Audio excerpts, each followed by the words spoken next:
আমার সবসময় এই গরুর প্রতি একটা দুর্বলতা ছিল ছোটবেলা থেকে। আমরা ছোটবেলায় আপনার ওই কোরবানি আসলেই গরু লাঠি নিয়ে দৌড়াদৌড়ি করতাম এলাকার মধ্যে।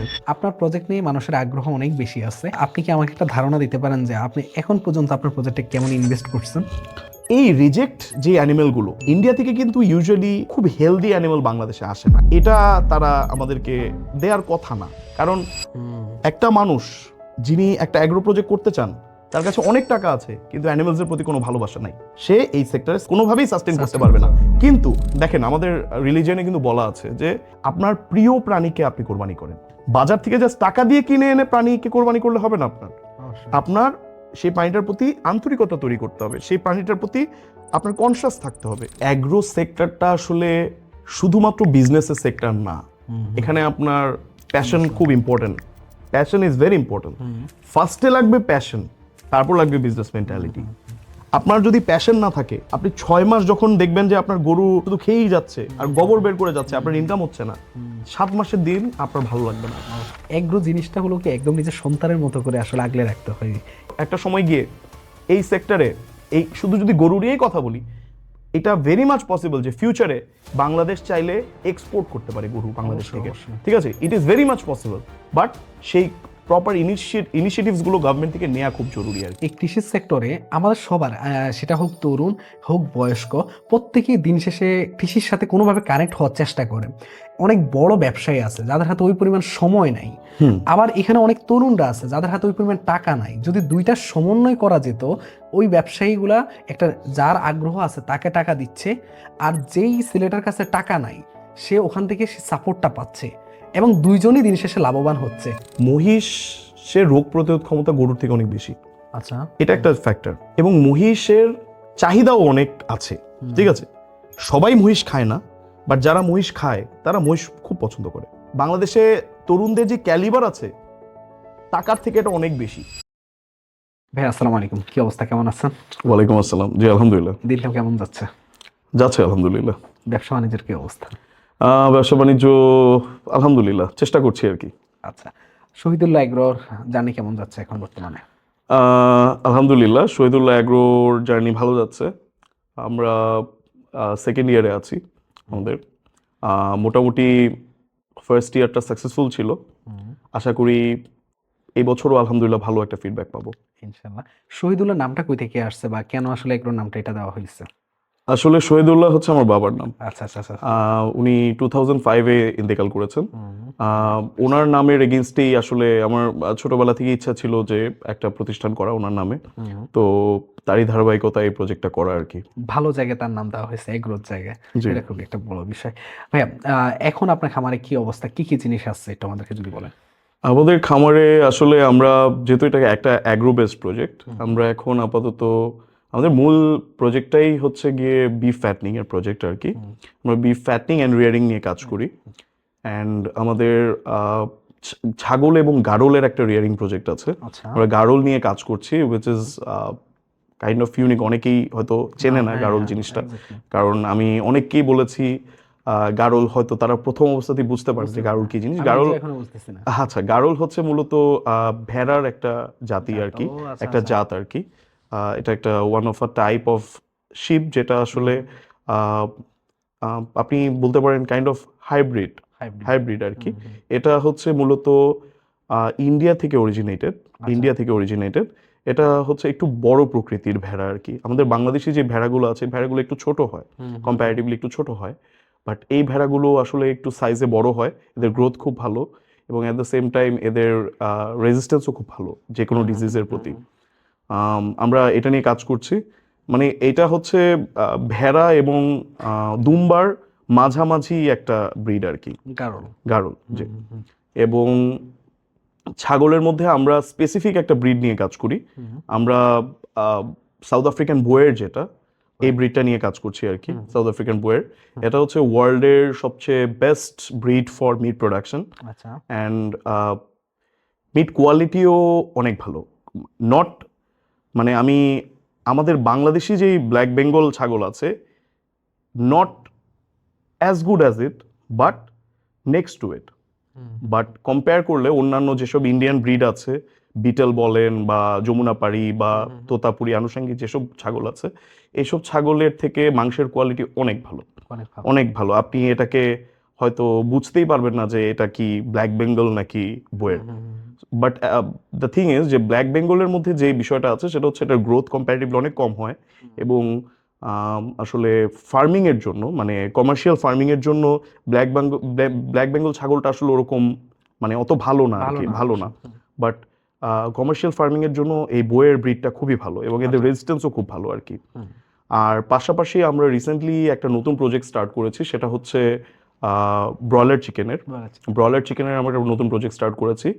এটাতে আমরা মূলত চিকেন চিক্স কালেক্ট করি, সুনামধন্য বাংলাদেশে যারা হ্যাচারিগুলো আছে তাদের থেকে চিক্স কালেক্ট করে এই চিক্সগুলোকে আমরা এথিক্যাল ওয়েতে রিয়ার করি আর কি, বড় করে আমরা কাস্টমারদের কাছে তুলে ধরি। তো এটাতে আমরা মূলত একটু ডিফারেন্ট করার চেষ্টা করেছি চিকেনটার ক্ষেত্রে, সেটা হচ্ছে যে আমরা যে ফিডটা খাওয়ানো হয় চিকেনগুলোকে, এই ফিডটা আমরা নিজেরাই বানাই, এবং এই ফিডটাতে আমরা চেষ্টা করি যে ক্ষতিকারক যত হরমোনস অ্যান্ড অ্যান্টিবায়োটিক্স আছে এই অ্যান্টিবায়োটিক্সগুলো বাদ দিয়ে এই ফিডটা তৈরি করার এবং চিকেনগুলোকে রেইজ করার আর কি। এটার কারণে আমরা চিকেনগুলোতে মোটামুটি খুব ভালো হেলদি একটা মানে প্ল্যাটফর্ম নিয়ে আসতে পারছি, এবং আমাদের কাস্টমার যারা এই চিকেনগুলো কনজিউম করছে তারাও খুব আমাদেরকে অ্যাপ্রিসিয়েট করছে বিষয়গুলোর জন্য। সব আপনার ফার্মের মধ্যে মোটামুটি সবকিছু ইউনিক রাখার চেষ্টা করছেন আপনি? আমি একটু চেষ্টা করেছি, আমি চেষ্টা করেছি যে কোয়ান্টিটির থেকে বেশি কোয়ালিটিটাকে প্রায়োরিটি দেওয়ার। জি জি। সাভারে কেন আসলে ফার্মটা নেওয়া হয়েছে, ঢাকাতে কেন না, ঢাকার মেইন সাইটগুলোতে? আচ্ছা, ঢাকায় আসলে আমরা আসলে ঢাকায় দেখা যায় একটা ল্যান্ডের এখন যে ভ্যালু, আপনি জানেন যে ঢাকা হচ্ছে সবচেয়ে ডেন্সলি পপুলেটেড বাংলাদেশের মধ্যে। অলমোস্ট সম্ভবত 1.5 থেকে 2 কোটি মানুষ আপনার ঢাকায় বসবাস করে পুরো বাংলাদেশের মধ্যে। ঢাকা কিন্তু খুব বড় না। এখন যেহেতু এত মানুষ বসবাস করে, ল্যান্ডের চাহিদাও অনেক বেশি, আর এগ্রিকালচার যে সেক্টরটা, এই সেক্টরটা আসলে আপনি খুব তাড়াতাড়ি এটা থেকে ফিডব্যাক পাবেন না, ইট টেকস টাইম, আপনাকে সময় দিতে হবে এটাকে গ্রো করার জন্য। তো আমরা প্রেফার করেছি যে ঢাকায় না, বাট নেক্সট টু ঢাকা এরকম কোনো একটা জায়গা, সে কারণেই আপনার সাভারটা সিলেক্ট করা। আর সাভারের সাথে আমি আরো অনেক আগে থেকেই কানেক্টেড। আমার ওখানে বেশ কিছু ল্যান্ড আছে, আমার বাবা বেশ কিছু ল্যান্ড রেখে গিয়েছেন ওখানে, তার মধ্যে একটি ল্যান্ডে আমার এই প্রজেক্টটা করা। একটা ল্যান্ড ছিল যে ল্যান্ডটা আসলে অনেকদিন ধরে পড়েছিল, ল্যান্ডটা কোনো ইউজ হচ্ছিল না, তো আমরা এরকম একটা ল্যান্ড সিলেক্ট করেছি আর কি। আর মানে এই কারণেই মূলত। আর আরেকটা ব্যাপার হচ্ছে কি যে আমি আরেকটা জিনিস প্রেফার করি যে আমি যদি একটা প্রজেক্ট করি, আমি যাতে শর্ট টাইমে সেই প্রজেক্টটাতে যেতে পারি আর কি। হ্যাঁ, কারণ আপনার মানে আমি একটা প্রজেক্ট করলাম ধরেন ঢাকায়, বাট আমার প্রজেক্টটা হয়তো ধরেন ঢাকা থেকে 200 কিলোমিটার দূরে, আমি চাইলে কিন্তু সেখানে যেতে পারবো না। অনেক সময় অলসতা কাজ করবে, অনেক সময় ব্যস্ততা কাজ করবে, বিভিন্ন কারণে যাতায়াত করা সম্ভব হয় না। কিন্তু আমার এখন আমি যেখানে থাকি, আমার বাসা মিরপুর 1-এ, এখান থেকে আমার প্রজেক্টটা অনলি 30 মিনিটস ড্রাইভ। আমি চাইলে ধরেন এখন আমার ইচ্ছে করছে আমি যে ঘুরে আবার হয়তো উইদিন 2 আওয়ার্সের মধ্যে আমি ব্যাক করে চলে আসতে পারি আর কি। আর এই ফার্মের ক্ষেত্রে বিষয়টা হলো কি, আপনাকে একটু আশেপাশে থাকা লাগে, এট লিস্ট এটার সাথে কানেক্ট থাকাটা খুব জরুরি হয়ে যায়। অ্যাগ্রো সেক্টরটা আসলে কি, আপনি জীবিত প্রাণী নিয়ে কাজ করছেন। হ্যাঁ, আপনার যদি ধরেন ফর এক্সাম্পল একটা গার্মেন্টস থাকে, সেই গার্মেন্টসের মধ্যে আপনার মেশিন আছে, আপনার হয়তো র মেটেরিয়ালস আছে, এরা কাঁচামাল না, এদের কিছু হবে না। আপনি যদি আপনার একটা মেশিনের অসুস্থতা হওয়ার কোনো সিস্টেম নেই। বাট আপনার যখন আপনি জীবিত প্রাণী নিয়ে কাজ করবেন, তখন আপনার এটা মনিটরিংটা যেরকম খুব স্ট্রংলি করতে হয়, পাশাপাশি যিনি ওনার বা যিনি হচ্ছেন যার আসলে যার স্বপ্ন, যিনি স্বপ্নদ্রষ্টা আর কি একটা প্রজেক্ট করার পিছনে, তিনি যদি আসলে এটাতে যাতায়াত না করেন বা যদি ফুল মনিটরিং না করেন, আসলে স্টাফ দিয়ে আসলে এগুলো করা পসিবল হয় না। মেইন কথা হলো কি, নিজের এগ্রো জিনিসটা হলো কি একদম নিজের সন্তানের মতো করে আসলে আগলে রাখতে হয়। হ্যাঁ, এটা অবশ্যই আপনার ওখানে প্রত্যেকটা অ্যানিমাল এর সাথে আপনার কানেকশন থাকতে হবে। আপনার ফার্মে যদি এত অ্যানিমাল হয়ে যায় যে আপনি কানেক্টেড না আপনার অ্যানিমালের প্রতি, আপনি সেই ফার্ম থেকে ভালো আউটপুট পাবেন না। অবশ্যই ভাই, আমরা একদম শুরু থেকে আপনার জার্নিটা জানতে চাচ্ছি। শুরুটা কিভাবে হয়েছিল একটু যদি বলতেন আমাদেরকে। আসলে শুরুটা আসলে ধরেন আমার আমার তো জন্ম হচ্ছে ঢাকায়, আমি ঢাকায় বর্ন অ্যান্ড ব্রট আপ, আমার এডুকেশনও সব ঢাকা থেকেই নেয়া। আমার ছোটবেলায় আমার আমার গ্রামের বাড়ি হচ্ছে চাঁদপুরে। তো আমার আচ্ছা আচ্ছা আচ্ছা আচ্ছা আচ্ছা আমরা আমরা যাতায়াত করতাম, ছোটবেলা থেকে যাতায়াত করতাম। তো আমাদের গ্রামের বাড়িতে আপনার আমাদের কিছু কৃষি জমি ছিল, কৃষি জমিতে ধান চাষ করা হতো। হ্যাঁ, তো ধান চাষ করা হলে দেখা যায় গ্রামে আগে দেখা যেত যে, এখন খুব বেশি একটা দেখা যায় না, বাট আগে এটা ছিল খুব, যে নিজের ধানের জমি থেকে ধান কালেক্ট করে সেই ধানটা আপনার নিজের উঠানেই রাখা হতো, মেলে রাখা হতো। হ্যাঁ, এখনো হয়। আচ্ছা আচ্ছা আচ্ছা আচ্ছা। তো ওরকম একটা টাইমে গিয়েছিলাম যে ওখান থেকে আপনার শখ করে 1 কেজির মতো ধান নিয়ে এসেছিলাম ঢাকায়। হ্যাঁ, এখন ধান নিয়ে আসার পর ধানটা অনেক দিন ধরে বাসায় পড়েছিল, একটা একটা প্লাস্টিকের বয়মে রেখে দিয়েছিলাম। তো মানে অনেকদিন ধরে ধানগুলো আছে, ধান না আমি খেতে পারছি না কিছু করতে পারছি। তো হঠাৎ করে একদিন ছোটবেলায় মন চাইলো যে একটা কাজ করি, এক পেয়ার কবুতর নিয়ে আসি, কবুতর পালি। তো ভালো কথা, গেলাম বাজারে কবুতর কিনতে। কবুতর কিনে মানে বাজার থেকে কিনে নিয়ে আসার পথে একটা কবুতর ছুটে চলে গেছে। ঠিক আছে, যাক, পরে আবার গেলাম, আবার গিয়ে আরেকটা নিলাম, নিয়ে বাসায় আনলাম, বাসায় এনে ওদেরকে খাবার টাবার খাওয়ালাম। খাবার টাবার খাওয়ানোর পর কিছুদিন পরে কবুতরগুলো ছেড়ে দিলাম। ছেড়ে দেওয়ার পর কবুতরগুলো দুইটাই চলে গেছে। ঠিক আছে, তো আমার খুব মন টন খারাপ। পরের দিন যেটা হলো সেটা হলো, সে দুটা কবুতর নিজে নিজে আবার চলে এসছে বাসায়। ঠিক আছে, তো ওই যে একটা মানে আগে দিয়ে আনার পথে একটা চলে যাওয়ার যে দুঃখটা, পরে আবার বাসা থেকে চলে যাওয়ার যে দুঃখটা, দুটা মিলিয়ে অনেক কষ্টে ছিলাম। কিন্তু পরে যখন রিটার্ন করে আসলো তখন আসলে প্রত্যেকটা কষ্ট আসলে আনন্দে রূপান্তরিত হয়ে গেছিল।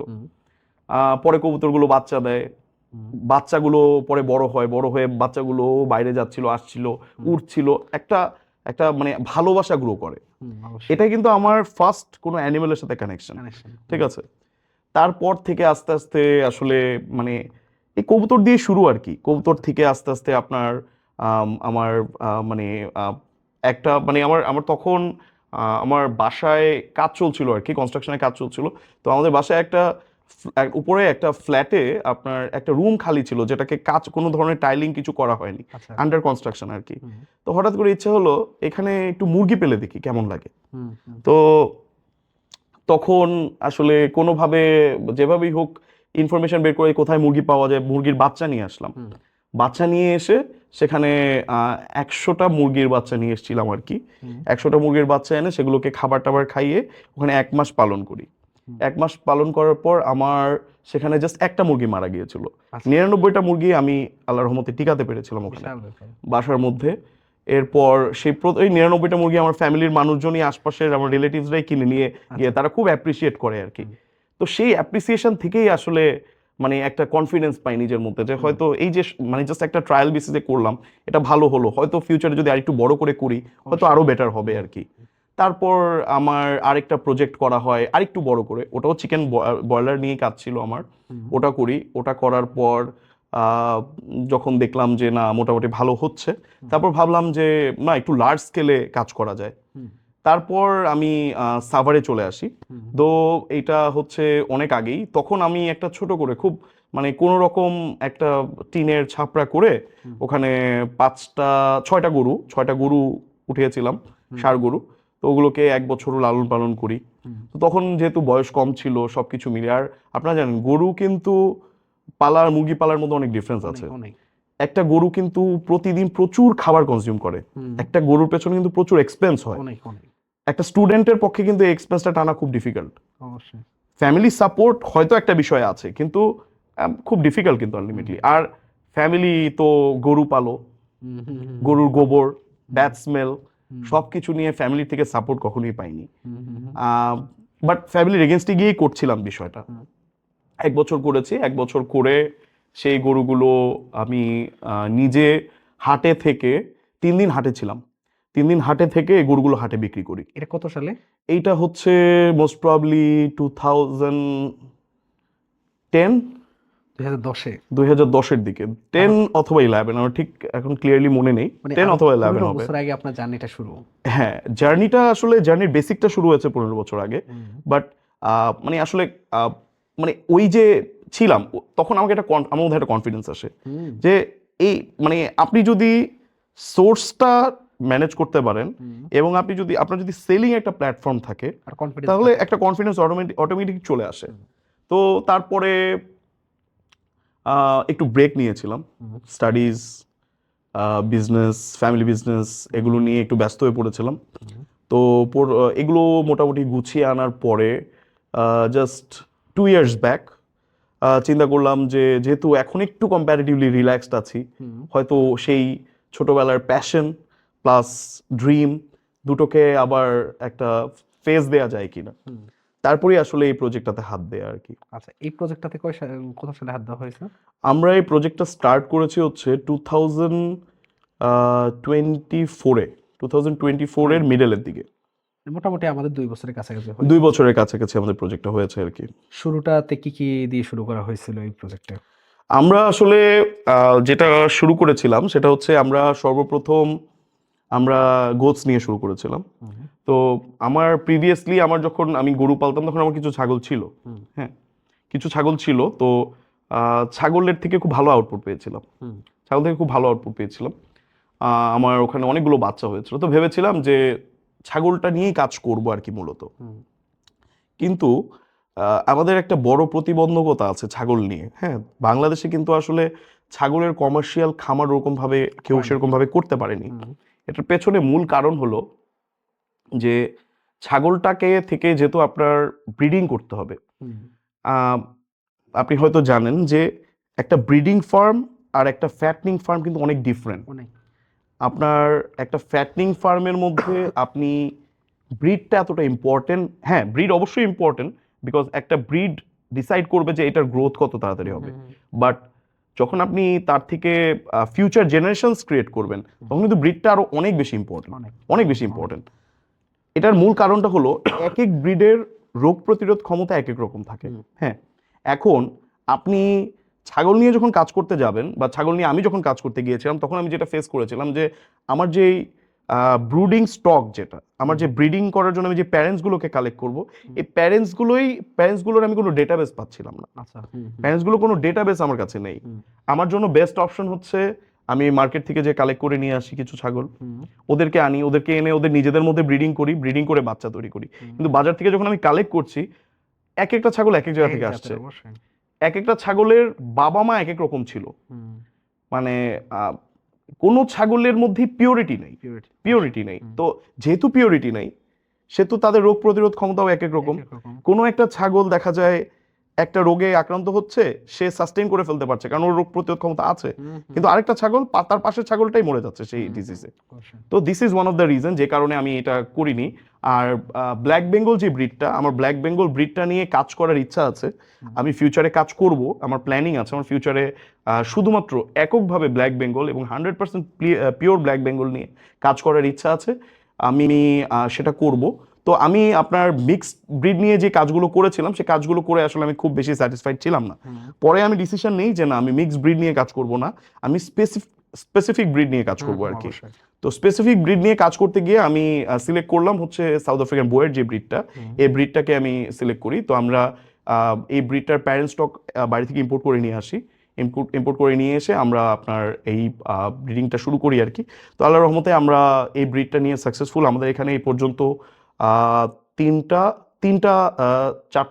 চারটা বাচ্চা হয়েছে আমাদের এই ব্রিডিং স্টকেরই। তো ইনশাল্লাহ এটা নিয়ে আমার কাজ করার ইচ্ছা আছে, আরও ডিপলি কাজ করার ইচ্ছা আছে।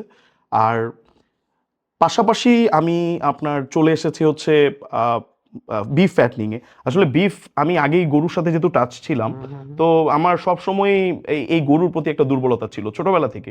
আমরা ছোটবেলায় আপনার ওই কোরবানি আসলেই গরুর লাঠি নিয়ে দৌড়াদৌড়ি করতাম এলাকার মধ্যে। তো হ্যাঁ ওখান থেকে আসলে গরুর প্রতি একটা অন্যরকম অ্যাফেকশন, যেহেতু আমার জায়গা ছিল আর কি, আমার ছাগল কিছু জায়গা কনজিউম করেছিল, বাকি জায়গা ছিল যেখানে আমি গরু পালার মতো স্পেস ছিল। পরে আমরা আসলে সেই জায়গাটা ইউটিলাইজ করে আমরা গরুটা শুরু করি।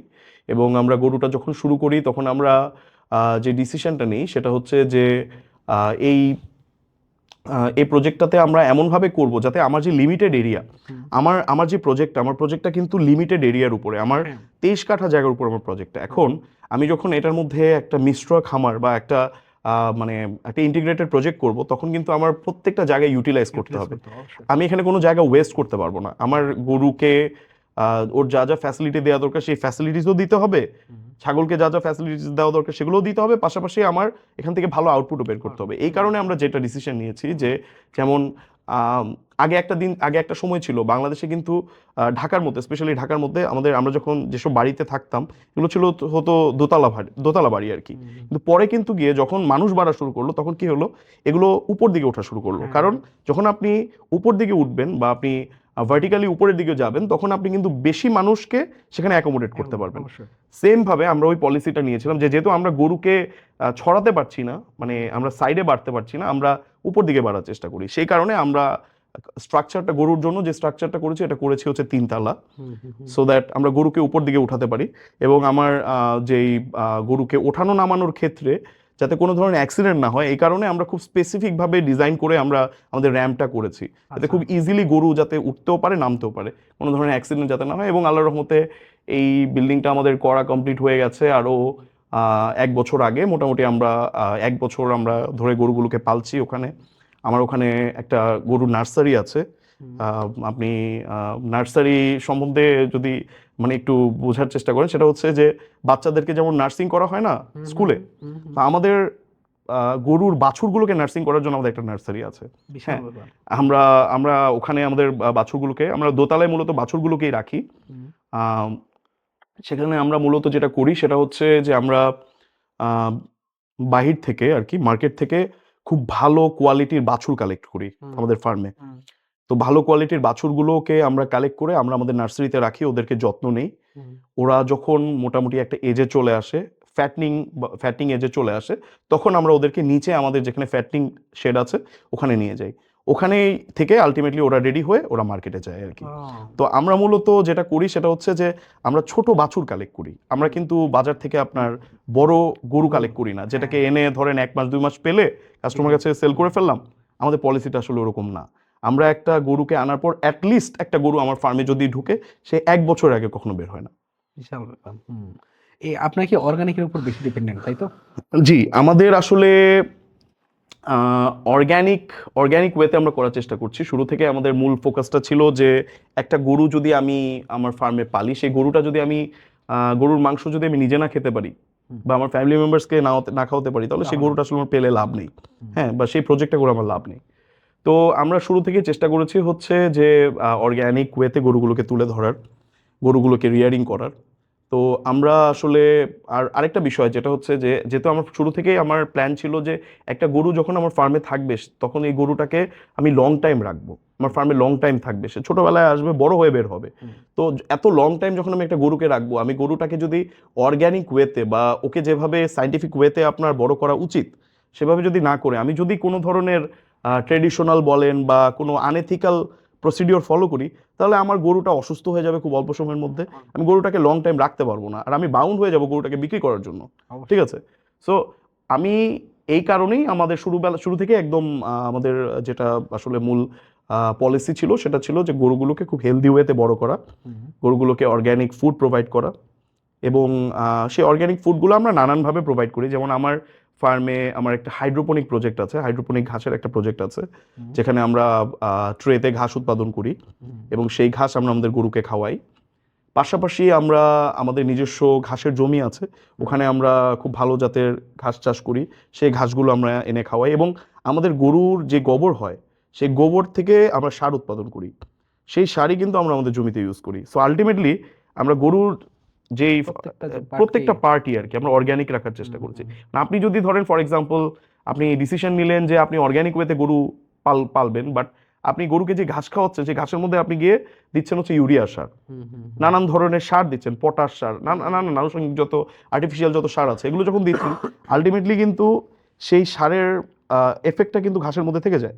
আলটিমেটলি কিন্তু সেই এফেক্ট আলটিমেটলি আপনার গরুতে পড়ছে। তো আলটিমেটলি গরুটা যখন আপনার খাবে, একটা কাস্টমার বা একজন মানুষ যখন কনজিউম করবে, তখন কিন্তু তার গায়ের মধ্যে সেই আলটিমেটলি আর্টিফিশিয়াল এফেক্টটা যাচ্ছে। তো আমরা চেষ্টা করেছি শুরু থেকেই এই জিনিসটা মেনটেন করার, যে আমরা প্রত্যেকটা জিনিস যাতে রিসাইকেল করতে পারি।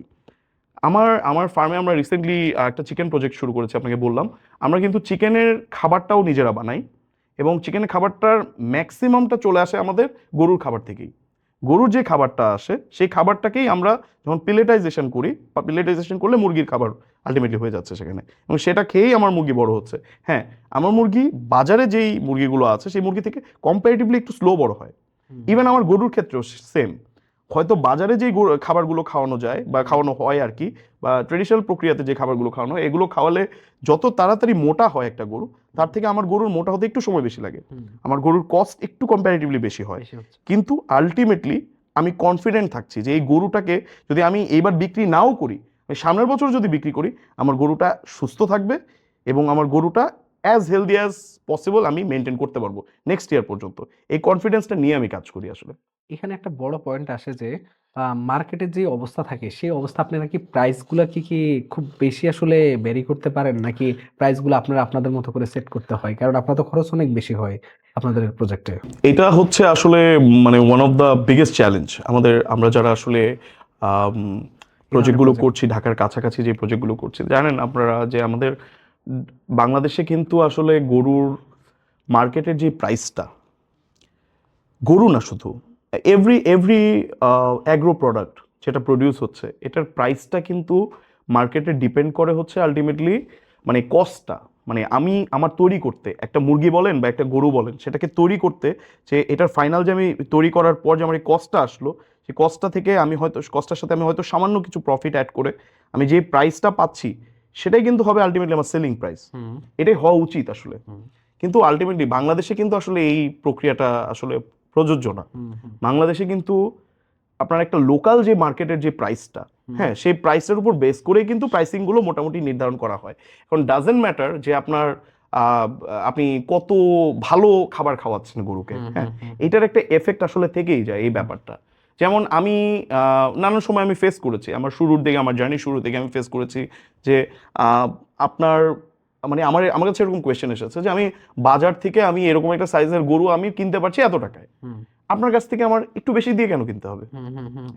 এখন তখন আমার আসলে অ্যান্সারটা এটাই থাকে যে আসলে আপনি বাজার থেকে যে গরুটা কিনছেন সেই গরুটার কোয়ালিটিটা আপনি কিন্তু এনশিওর করতে পারছেন না। আপনি আমার ফার্মে আপনি শুধু এই বছর না, আপনি চাইলে এই বছর এসে পছন্দ করে গরু যান, আপনি সামনের বছর আমার থেকে গরু নিয়ে যান, এবং এই একটা বছর আপনার ফুল অ্যাক্সেস থাকবে আমার ফার্মে আসার।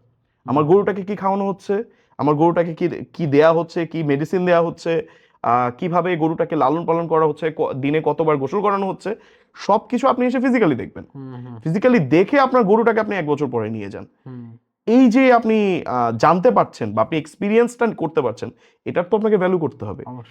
প্রবলেমটা হচ্ছে আমরা আসলে মিলিয়ে ফেলি, মূল্যায়ন করা হয়। আমরা আসলে সেই মূল্যায়নটা পাই না আসলে। এটা আমরা সোসাইটি থেকেও পাই না, আসলে যারা আমাদের কনজিউমার অনেক ক্ষেত্রে তাদের কাছ থেকেও পাই না। বাট অনেকেই আছেন যারা এটাকে ভ্যালু করেন। আসলে আমরা মূলত তাদের জন্যই করি আসলে এই প্রজেক্টগুলো। সেই কাস্টমাররা যারা আসলে এটার মর্ম বুঝবে। এই ধরনের কাস্টমার কি আছে আপনার কাছে মনে হয় খুব বেশি? আসলে কি ধরেন, আমরা সারা বছরই তো গরুর মাংস কনজিউম করি, সারা বছরই চিকেন কনজিউম করি।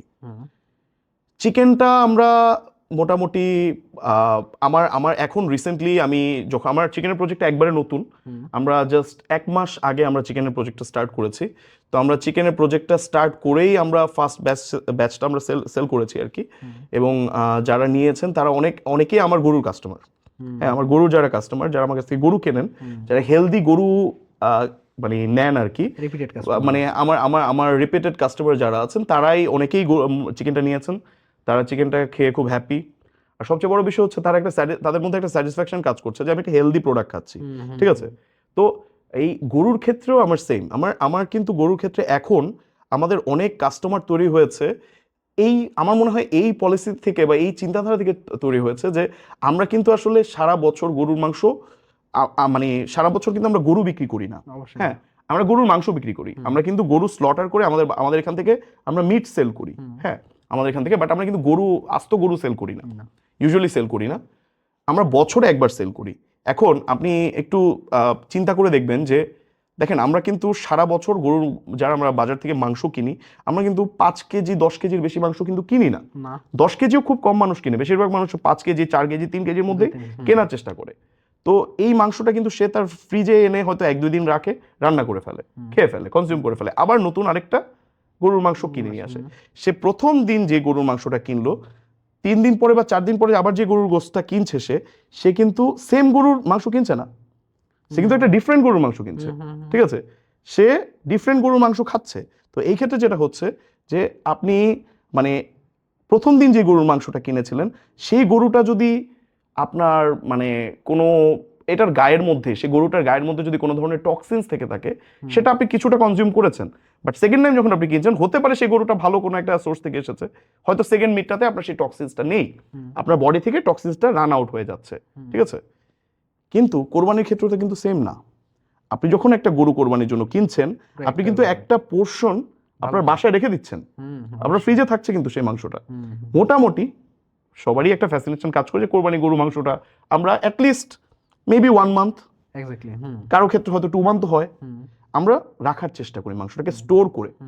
এখন আপনি একটু চিন্তা করে দেখেন, আপনি বাজার থেকে একটা আননোন গরু, ওর গায়ে কি ধরনের টক্সিনস আছে সেটা আপনি জানেন না, সেটাকে এনে স্লটার করে আপনি সেটার একটা মাংস, একটা সার্টেন পোর্শন অফ মাংস আপনি তো গরিবদেরকে বিলি করছেন, পাশাপাশি আপনি আপনার ফ্রিজে রেখে দিচ্ছেন, যেটা আপনার ফ্যামিলিকে আপনি 2 মাস ধরে খাওয়াচ্ছেন।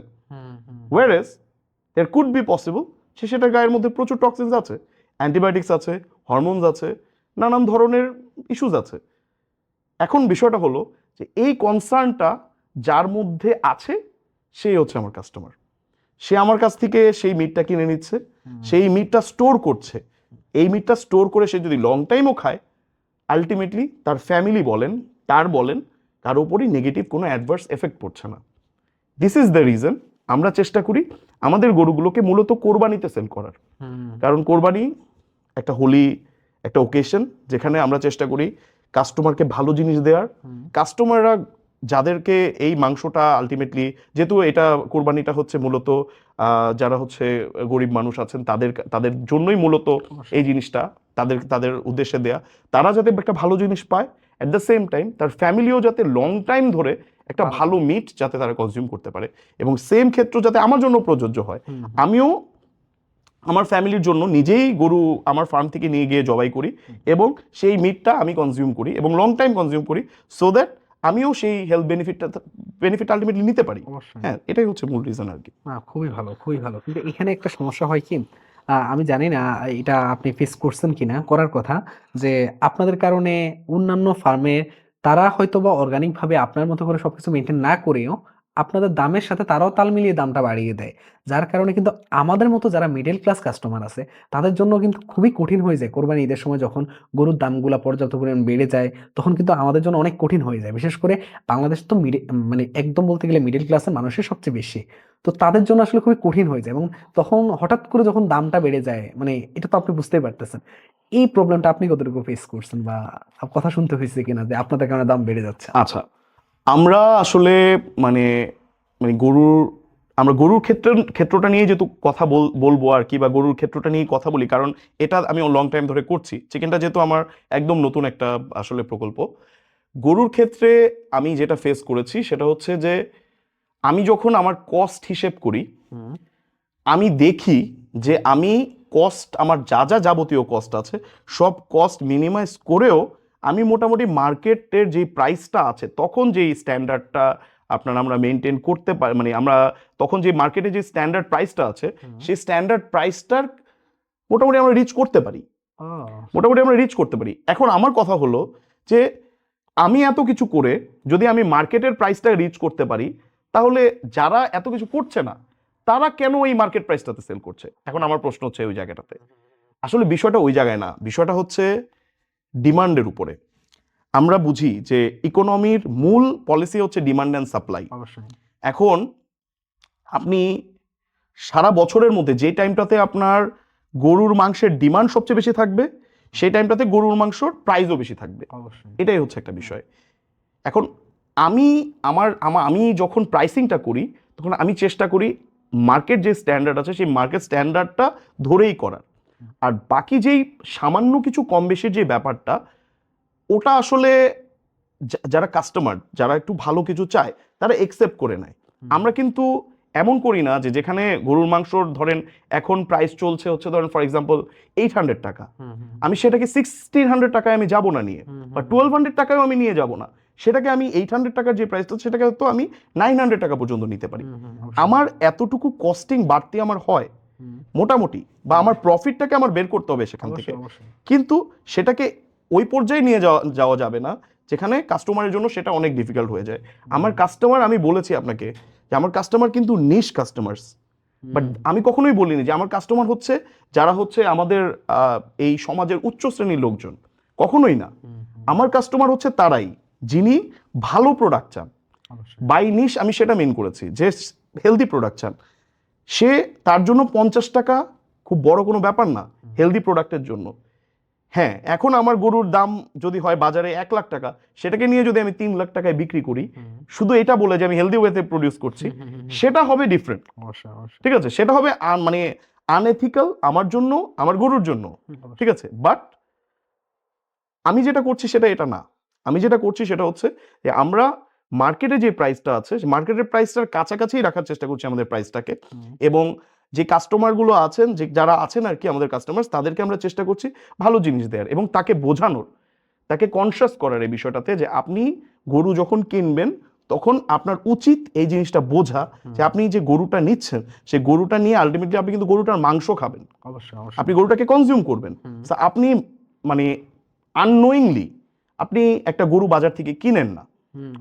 কিন্তু এখানে একটা বড় বিষয় চলে আসে যে আমরা তো আর সবাইকে প্রোভাইড করতে পারবো না। বাকিরা কি করবে? বাকিদের কি কোরবানি দিতে হবে না? অবশ্যই কোরবানি দিতে হবে। আপনারা মানে সেই ক্ষেত্রে আমার আসলে যারা কনজিউমার তাদের ক্ষেত্রে আমার একটাই রিকোয়েস্ট থাকবে যে আপনি অ্যাটলিস্ট একটু সময় নেন। আপনি আপনার কোরবানির পশুটা কেনার ক্ষেত্রে একটু সময় নেন। আপনি তাড়াহুড়া করেন না, আপনি এটাকে একটা বার্ডেন মনে করেন না। অ্যানিমাল, তারও তো একটা জীবন আছে, আপনি ওকে একটা বার্ডেন মনে করেন না। আপনি কোরবানি যেহেতু দিবেন, যে দেখেন আমাদের রিলিজিয়নে কিন্তু বলা আছে যে আপনার প্রিয় প্রাণীকে আপনি কোরবানি করেন। বাজার থেকে জাস্ট টাকা দিয়ে কিনে এনে প্রাণীকে কোরবানি করলে হবে না। আপনার সেই প্রাণীটার প্রতি আন্তরিকতা তৈরি করতে হবে, সেই প্রাণীটার প্রতি আপনার কনসিয়াস থাকতে হবে। আপনি এখন বাজার থেকে একটা গরু কিনে আনতে পারেন, কিন্তু আগে আপনি গরুটার ব্যাপারে জানার চেষ্টা করেন। বাজারে কিন্তু 2 শ্রেণীর লোক থাকে। একজন হচ্ছেন যিনি কৃষক, নিজে গরুটা পালন করেছেন, সে নিজে গরুটা বিক্রি করতে নিয়ে এসছেন। আরেকজন হচ্ছেন কৃষকের থেকে কালেকশন করে সে গরু নিয়ে এসছেন, সেটা কৃষকের থেকে হতে পারে, বিভিন্ন খামার থেকে হতে পারে, এনে গরু বিক্রি করছেন। বাজারে 99% মানুষ হচ্ছে এই সেকেন্ড ক্যাটাগরির মানুষ, যারা বাজার থেকে বিজনেস পারপাসে গরু কালেকশন করে নিয়ে আসছেন। তারা গরুকে গরু হিসেবে ট্রিট করেন না, তাদের কাছে গরু গরু না, তাদের কাছে গরু একটা প্রোডাক্ট। তারা সেই গরুটাকে বাজারে নিয়ে এসে গরুটাকে বিক্রি করে ফেলছে। তারা হয়তো কোনো কাস্টমার ভেদে দাম চাচ্ছে, কোনো কাস্টমারকে কাছে একটা গরুর ধরেন সে যখন দাম বলে হয়তো পার কেজি দাম পড়ছে 1500 টাকা, কোনো কাস্টমার কাছে পার কেজি দাম পড়ছে 1000 টাকা। কাস্টমার বুঝে তারা দাম বলে। এখন আপনি যেহেতু আপনার নিজের ফ্যামিলির জন্য গরুটা কিনবেন, আপনি এটা কোরবান করার জন্য গরুটা কিনবেন, আপনি গরুটার ব্যাপারে একটু জানার চেষ্টা করেন। আপনি চেষ্টা করেন যে সোর্স থেকে গরুটা কালেক্ট করার। আপনাদের সবার গ্রামের বাড়ি আছে, আপনার গ্রামের বাড়িতে যাতায়াত আছে কম বেশি, আপনার গ্রামের বাড়ির আশেপাশে অনেকেই গরু পালেন।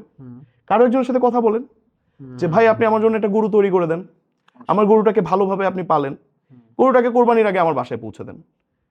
তার কষ্টের জন্য তাকে মূল্যায়ন করেন। সেই গরুটা আপনি ভালো পাচ্ছেন, গরুর আপনার রিলিজিয়াস পার্টটা আপনি রক্ষা করতে পারছেন, এট দ্য সেম টাইম আপনি একটা পিস অফ মাইন্ডে আছেন। This is the policy. সেটা আবার আমরা যারা আপনার ফার্ম করি আমাদের সাথেও কমিউনিকেট করতে পারেন, আমরাও আপনাদের জন্য সেই সার্ভিসটা দিতে পারি। তো আলটিমেটলি মানে আমার বিষয়টা হলো যে আমি নিজে অ্যাজ এ কনজিউমার, যখন আমি একজন কনজিউমার হিসেবে থাকি তখন আমি প্রেফার করি যে আজকে যদি আমার খামার না থাকতো, যেহেতু অনেকেরই খামার নাই, সবাই চাইলেই খামার করতে পারবে না, অল্টারনেটিভ অপশন আছে। ঠিক আছে, যে আপনার বাজার থেকে যে এই দালালদের থেকে যে গরু কিনতে হবে আননোয়িংলি, আমি নিজে দেখেছি অনেকে গরুকে ঠিক নিয়ে আসার আগে, আমরা তো যেহেতু আপনার গরু কিনতে বিভিন্ন জায়গায় যাই, বিভিন্ন প্রত্যন্ত হাটে যাওয়া হয় আমাদের, হয়তো যেসব হাটের নাম হয়তো অনেকে শুনেইনি কখনো, আমরা দেখি আসলে গরুকে যারা মূলত ব্যবসায়ী, গরুর ব্যবসায়ী যারা, তারা গরুকে অনেক আনএথিক্যালি ট্রিট করে। ঠিক আছে, আপনার বাঁশের আপনার ছোট ছোট ব্লক থাকে, এই ব্লকগুলোর মধ্যে খাবার ঢুকিয়ে গরুর মুখ খুলে এগুলোকে খাওয়ানো হয়। অনেকে পাইপ ঢুকিয়ে পানি পুশ করে গরুকে মোটা তাজা দেখানোর জন্য। এখন দেখেন স্বাভাবিকভাবে আপনি খেতে পারবেন ধরেন 300 গ্রাম খাবার, আপনাকে পুল করে দেওয়া হলো ধরেন 1 কেজি খাবার। এই যে বাকি 700 গ্রাম আপনার বডি কি সেটাকে প্রসেস করতে পারবে? পারবে না। কিন্তু এই 700 গ্রাম খাওয়ার জন্য আপনার পেটটা অনেক ফুলে গেল, ঠিক আছে, for a certain period of time, but আপনার কিন্তু টোটাল ডাইজেশন যে প্রসেস আছে সে প্রসেস কিন্তু উলট পালট হয়ে গেল। এখন আপনি এই মানে এই উলট পালট হওয়া ডাইজেশন প্রসেসকে আপনার বডি ঠিক করতে সময় লাগবে 2-3 দিন। যদি কখনো এরকম কেউ করে, এমন হতে পারে আপনি যদি খেয়ে ফেলেন আপনাকে হসপিটালে নিয়ে যেতে হবে আপনাকে ঠিক করার জন্য, কারণ আপনার পেটে যে অ্যাসিড আছে সেই অ্যাসিড কিন্তু আপনার ফুডটাকে তখন প্রসেস করতে পারবে না। গরুর ক্ষেত্রেও কিন্তু সেম, গরুর পেটের মধ্যেও যে অ্যাসিড আছে গরুকে যখন আপনি ফোর্স ফিডিং করবেন গরু কিন্তু সেটাকে প্রসেস করতে পারবে না 3-4 দিন। আমি এমন ফেস করেছি যে আমি বাজার থেকে একটা গরু কিনলাম, গরুটাকে কিনে আনা আমার বাসার পর 4-5 দিন ও খাবার খায়নি। 4-5 দিন খাবার খায়নি একটা গরু, 4-5 দিন খাবার খায়নি। আমরা দেখতে পাচ্ছি গরুটা স্ট্রেট দাঁড়িয়ে আছে, কিন্তু গরুটার কিন্তু গায়ে জ্বর চলে আসছে। গরুটার গায়ে জ্বর চলে আসছে পেটের ব্যথায়, ওর পেটের মধ্যে কিন্তু গ্যাস হয়ে গেছে। এমনও সিচুয়েশন হয়েছে যে গরুর গ্যাস হওয়ার কারণে আমাদের গরুর পেটে ফুটা করতে হয়েছে, ফুটা করে সেই গ্যাস রিলিজ করতে হয়েছে। গ্যাস রিলিজ করার পর গরুটা রিল্যাক্স হয়েছে। সো দ্য থিং ইজ যে আসলে আমাদের বুঝে শুনে আমাদের ওদেরকে মানে এই যে যারা আসলে গরুগুলোকে আনএথিক্যালি ট্রিট করছে এদের থেকে কেনা আলটিমেটলি মানে যদি একদম লাস্ট অপশন না হয় তাহলে এদের থেকে না কিনে আপনারা আসলে চেষ্টা করেন না যে একজন কৃষকের কাছ থেকে কেনার, বা মানে আপনি নিজে এক সময় হয়তো একটু হাতে সময় নিয়ে আপনি গরুটা আপনার ইনস্ট্যান্টলি আমরা সবাই জানি যে ঢাকায় কিন্তু আমাদের গরু রাখার জন্য জায়গার খুব অভাব। আমরা চাইলেই কিন্তু আমাদের বাসায় এনে গ্যারেজে গরু রাখতে পারি না, নানান ধরনের প্রবলেম আছে। আপনি তার বাসায় কিনে রেখে দেন। আপনি একটু যান না, একটু আগে ভাগে যান, আপনি 10 দিন 15 দিন 20 দিন আগে যান তার বাসায়, গ্রামে যান, আপনার গ্রামে গিয়ে আপনি একটু দেখেন কার বাড়িতে গরু আছে, তার বাড়ি থেকে গরুটা পছন্দ করে কিনেন। যেই লোকটা প্রকৃতভাবে কষ্ট করে গরুটা পেলে বড় করেছে সে যদি আপনার মতো একজন কাস্টমার পায়, তার যে কষ্টটা আছে না সেই কষ্টটার প্রকৃত মূল্যায়নটা সে পাবে। কিন্তু সে যদি আপনার মতো একজন কাস্টমার না পায় তার আলটিমেটলি কিন্তু ওই দালালের কাছে বিক্রি করতে হবে, এবং দালাল কিন্তু কখনোই আপনার মতো তাকে মূল্যায়ন করবে না, তার কাছে গরুটা গরু না, তার কাছে গরুটা একটা প্রোডাক্ট। সো আলটিমেটলি আপনি একজনের হেল্পও করতে পারছেন, একটা ফ্যামিলির হেল্প করতে পারছেন, হতে পারে সেই গরুটার উপর তার ফ্যামিলিটা ডিপেন্ডেন্ট, ঠিক আছে, অ্যাট দ্য সেম টাইম আপনিও একটা ভালো জিনিস আপনার ফ্যামিলিকে দিতে পারছেন। কোরবানি ঈদের সময় তো আসলে মোটামুটি যারা মিডল ক্লাস মানুষ থাকে বিশেষ করে তারা সবাই মানে ফার্মে বা আপনাদের খামার থেকে অনেক সময় নিতে ভয় পায় দামের কারণে, অনেক সময় মনে করে যে আমার সাধ্যের মধ্যে নাও থাকতে পারে, তখন তারা বাধ্য হয়ে বাজার থেকে কেনার চেষ্টা করে। তো ওইখানে গিয়ে সবচেয়ে বড় যে প্রবলেমটা ফেস করে সেটা হলো দালালের চক্রে পড়ে, বিশেষ করে ম্যাক্সিমাম টাইমে যে ভালোগুলো আসলে চিনে না, তার উপর আবার এমন হয় যে অনেক সময় দালাল আপনার দ্বিগুণ 3 গুণ বেশি দাম বলে, তখন উনি একটা আইডিয়া করে তার সাথে 20-25 হাজার টাকা। আমরা কিন্তু এরকম টেন্ডেন্সি আছে, আমাকে গরুর দাম বললো 2 লাখ টাকা, আমি বলবো 1,40,50, অথচ গরুর দাম হলো 80,000, 90,000, 1 লাখ টাকা। তো এই ভালো গরু চেনার উপায় কি, বা দাম নিয়ে আমরা কিভাবে আইডিয়া রাখতে পারি, কোনো পরামর্শ আছে কি? আচ্ছা, দামের ব্যাপারটা আসলে একটু কমপ্লিকেটেড। দামের ব্যাপারটা একটু কমপ্লিকেটেড, দাম অনেকগুলো ফ্যাক্টরের উপর ডিপেন্ড করে, তো দামের ব্যাপারটা একটু কমপ্লিকেটেড। গরু চেনার যে উপায়টা, ভালো গরু চেনার যে বিষয়টা, এখন আপনি যদি গরু নিয়ে মাথা না ঘামান, গরু এক্সিস্ট করে বাংলাদেশে কিন্তু আপনার লাইফে গরু বলে কিছু নাই, ঠিক আছে, আপনি শুধুমাত্র কোরবানি ঈদ আসলে আপনি গরুর নিয়ে আপনার যেহেতু কোরবানি দিতে হবে আপনি গরু নিয়ে মাথা ঘামানো শুরু করেন। এখন সেই ক্ষেত্রে আপনার পক্ষে ভালো গরু চেনা আসলে পসিবল না। আচ্ছা, ঠিক আছে, আপনার জন্য যেটা আপনি মানে চিনতে পারবেন বা যেটা বুঝতে পারবেন আপনি গরুর কালারটা আইডেন্টিফাই করতে পারবেন। জাস্ট এই গরুটা কালো, এই গরুটা সাদা, এই গরুটা লাল, এতটুকুই আপনি পারবেন আইডেন্টিফাই করতে। আর কিছু বাহ্যিক কিছু ব্যাপার আছে, যেমন গরুটা কতটুকু মোটা, গরুটার গায়ে কতটুকু মাংস আছে, গরুটার বডিতে কোথাও কোনো ধরনের স্পট আছে কিনা, এই বিষয়গুলো আপনি আইডেন্টিফাই করতে পারবেন। এখন আমি বা আমার মতো যারা খামারিরা আছে তারা যখন গরু কিনে, এক একজনের এক এক রকম মোটিভ থাকে গরু কেনার প্রতি। কেউ চিন্তা করে এই গরুটা আমি 2 মাস পালবো, কেউ চিন্তা করে গরুটা আমি 3 মাস পালবো, কেউ চিন্তা করে গরুটা আমি 1 বছর পালবো। আমরা যখন একটা গরু কিনি তখন আমরা গরুগুলো অনেক ফ্যাক্টরস দেখেই কিনি। যেমন এর মধ্যে একটা বিষয় দেখি আমরা যে গরুটা কি মানে অলরেডি মোটা তাজা কিনা, গরুটা অলরেডি মোটা তাজা করা কিনা। মানে ফর এক্সাম্পল একটা গরুটা অনেক মোটা, গরুটা অনেক হেলদি, হেলদি আমি মেন করছি গরুটা অনেক স্বাস্থ্যবান, ঠিক আছে। এখন একটা গরু যখন স্বাস্থ্যবান থাকে, সে গরুটাকে আমার যদি আরো স্বাস্থ্যবান করতে হয়, তাহলে আলটিমেটলি আমি আলটিমেটলি বেনিফিটটা এখন থেকে বের করতে পারবো না। আমরা বাজার থেকে যখন গরু কিনি আমরা চেষ্টা করি কম্প্যারেটিভলি একটা গরু যে গরুটা তুলনামূলক কম যত্ন পেয়েছে এরকম একটা গরু কালেক্ট করার বাজার থেকে, তারপর সেই গরুটাকে আমরা যত্নটা দেওয়ার চেষ্টা করি। এটা নর্মালি যারা ফার্মিং বা ফ্যাটনিং করে তাদের ক্ষেত্রে এই পলিসিটা। আমি যেমন আপনার বাজার থেকে ছোট গরু কালেক্ট করি, বাছুর গরু যেটার ধরেন দুধ খাওয়া শেষ হয়ে গেছে, দুধ ছেড়ে দিয়েছে, এরকম বাছুর কালেক্ট করি। তো নর্মালি ওই এজ পর্যন্ত নর্মালি আপনার সবাই তাদের বাছুরের খুব যত্ন নেয়, ঠিক আছে। আমরা কিন্তু বাছুরগুলো বেশ ভালো দাম দিয়ে কিনি। আমরা কিন্তু একটা গরুর মাংস কতটুকু হয় ওই হিসাব করে কিন্তু বাছুরগুলো কিনতে পারি না। এখন আপনি যদি বাজার থেকে কোরবানির গরু কিনতে যান তখন স্বাভাবিকভাবে আপনি কোরবানির সময় হাটে গেলে দেখবেন যে সব গরুই স্বাস্থ্যবান, কোনো গরুই স্বাস্থ্যবান না এরকম গরু আপনি খুঁজে পাবেন না, সে গরু হাটে আসবেই না। হ্যাঁ, কোরবানির হাটটা খুব কমপ্লিকেটেড একটা হাট। এই হাট আর আমাদের রেগুলার হাট যেটা, এটা সেম না, ঠিক আছে, এটা অনেক ডিফারেন্ট। সো এই হাটের মধ্যে আপনি ভালো গরু খুঁজে বের করা হচ্ছে, এক তো আপনার মানে গরুটা দেখতে মনে হচ্ছে অনেক মোটা তাজা, কিন্তু গরুটাকে হয়তো ফোর্স ফিডিং করা হয়েছে, এটা হতে পারে। তো আপনার গরুটাকে হাঁটিয়ে দেখতে হবে যে গরুটা সুস্থভাবে হাঁটছে কিনা, গরুটা কি কোনোভাবে আপনার গরুর এক্সপ্রেশন দেখে, গরুর চেহারার মধ্যে ফেসিয়াল এক্সপ্রেশন দেখে আপনার কিছুটা হলেও আইডিয়া করতে হবে যে গরুটা কি কোনো ধরনের পেইনে আছে কিনা।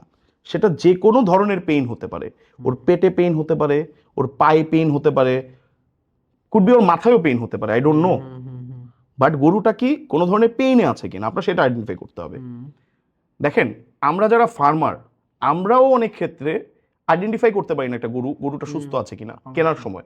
আমি আপনাকে প্রিভিয়াসলি বলেছিলাম যে এমন হয়েছে যে আমার ফার্মে আমি একটা গরু কিনে নিয়ে এসেছি, 5 দিন ধরে খাচ্ছে না, ওর পেটের মধ্যে গ্যাস হয়ে গেছে। হ্যাঁ, সেই গ্যাসটা আমার রিলিজ করাতে হয়েছে। এখন আমি যদি পুরোপুরি বুঝতে পারতাম তাহলে আমি তো নিশ্চয়ই গরুটা কিনে আনতাম না। এটা ভেরি টাফ। আমরা এত বছর ধরে এই জিনিসটা নিয়ে কাজ করছি, আমাদের জন্য যেহেতু অনেক টাফ, যারা আসলে এটার সাথে টাচে নেই তাদের জন্য আরো অনেক বেশি টাফ। সো স্বাভাবিকভাবে যেটা মোটামুটি আমরা একটা ধারণা করতে পারি সেটা হচ্ছে যে গরুটাকে যদি আমরা হাঁটাই, গরুটা যদি সুস্থ সবলভাবে হাঁটে, তাহলে মোটামুটি গরুটার একটা হাই পসিবিলিটি যে গরুটা কম্প্যারেটিভলি সুস্থ আছে আর কি। পাশাপাশি আমাদের আরো কয়েকটা ফ্যাক্টর দেখতে হবে, যেমন গরুটার টয়লেট ঠিক মতো হচ্ছে কিনা, গরুটা ঠিক মতো ইউরিনেট করছে কিনা, এবং গরুটা ঠিক মতো আপনার ও ভিতর থেকে বজ্র নিষ্কাশন করছে কিনা। হ্যাঁ, ঠিক আছে। সো এই বিষয়গুলো আমাদের দেখতে হবে। একটা গরুর যদি ফোর্স ফিডিং করা হয়, গরু কিন্তু আপনার ঠিক মতো আপনার ইউরিনেটও করবে না, বজ্র নিষ্কাশনও করবে না, ও খুব ওর পেট ফেপে থাকবে, পেট ফুলে থাকবে। সো এই জিনিসটা আমাদের দেখতে হবে। পাশাপাশি আমাদের দেখতে হবে যে গরুর চোখ থেকে কোনো ধরনের ফ্লুইড বের হচ্ছে কিনা। পাশাপাশি আমাদের দেখতে হবে যে গরুর যে মুখের উপরে যে নাকের যে অংশটা আছে, নস্ট্রিল যেটা আছে, নস্ট্রিলটার মধ্যে কোনো ধরনের ড্রাইনেস আছে কিনা। যেমন আমরা একটা ট্রেডিশনাল একটা পলিসি আছে যেটার মাধ্যমে মোটামুটি বোঝা যায় যে গরুটার গায়ে ফিভার আছে কিনা, এটা মোটামুটি একটা ধারণা করা যায়। সেটা হচ্ছে গরুর যে নাকটা আছে, নাকটা যদি ঘামায়, ওখানে যদি আমরা ওয়াটার ড্রপলেটস দেখতে পারি, তার মানে গরুটার জ্বর নেই, সম্ভবত, কুড বি। আবার হতেও পারে যে ঘামিয়েছে, জ্বর আছে, কিন্তু মোস্ট অফ দ্য টাইম এটা হয় যে যদি শুকনা থাকে normally there is a sign যে গরুটার গায়ে ফিভার আছে, আর এমনিতে যদি ভেজা থাকে তাহলে গরুটার গায়ে জ্বর নেই, আমরা মোটামুটি ধারণা করতে পারি। যদি জ্বর না থাকে তার মানে যাবতীয় অন্যান্য প্রবলেমগুলো নেই, এটা একটা ধারণা করা যেতে পারে। পাশাপাশি হচ্ছে আমাদের দেখতে হবে যে গরুর শরীরের মধ্যে কোথাও কোনো ধরনের ওয়াটার ডিপোজিশন আছে কিনা। এটা খুব ইম্পর্টেন্ট একটা জিনিস। হ্যাঁ, এটা কোরবানির ক্ষেত্রে খুব বেশি প্রযোজ্য হয়। এটার কারণটা হলো আমাদের বাংলাদেশে অনেকেই গরু পালেন, গরুর ব্যাপারে কোনো ধরনের মানে সায়েন্টিফিক ধারণা রাখেন না। অনেকেই গরু পালেন, কোনো ধরনের সায়েন্টিফিক ধারণা রাখেন না।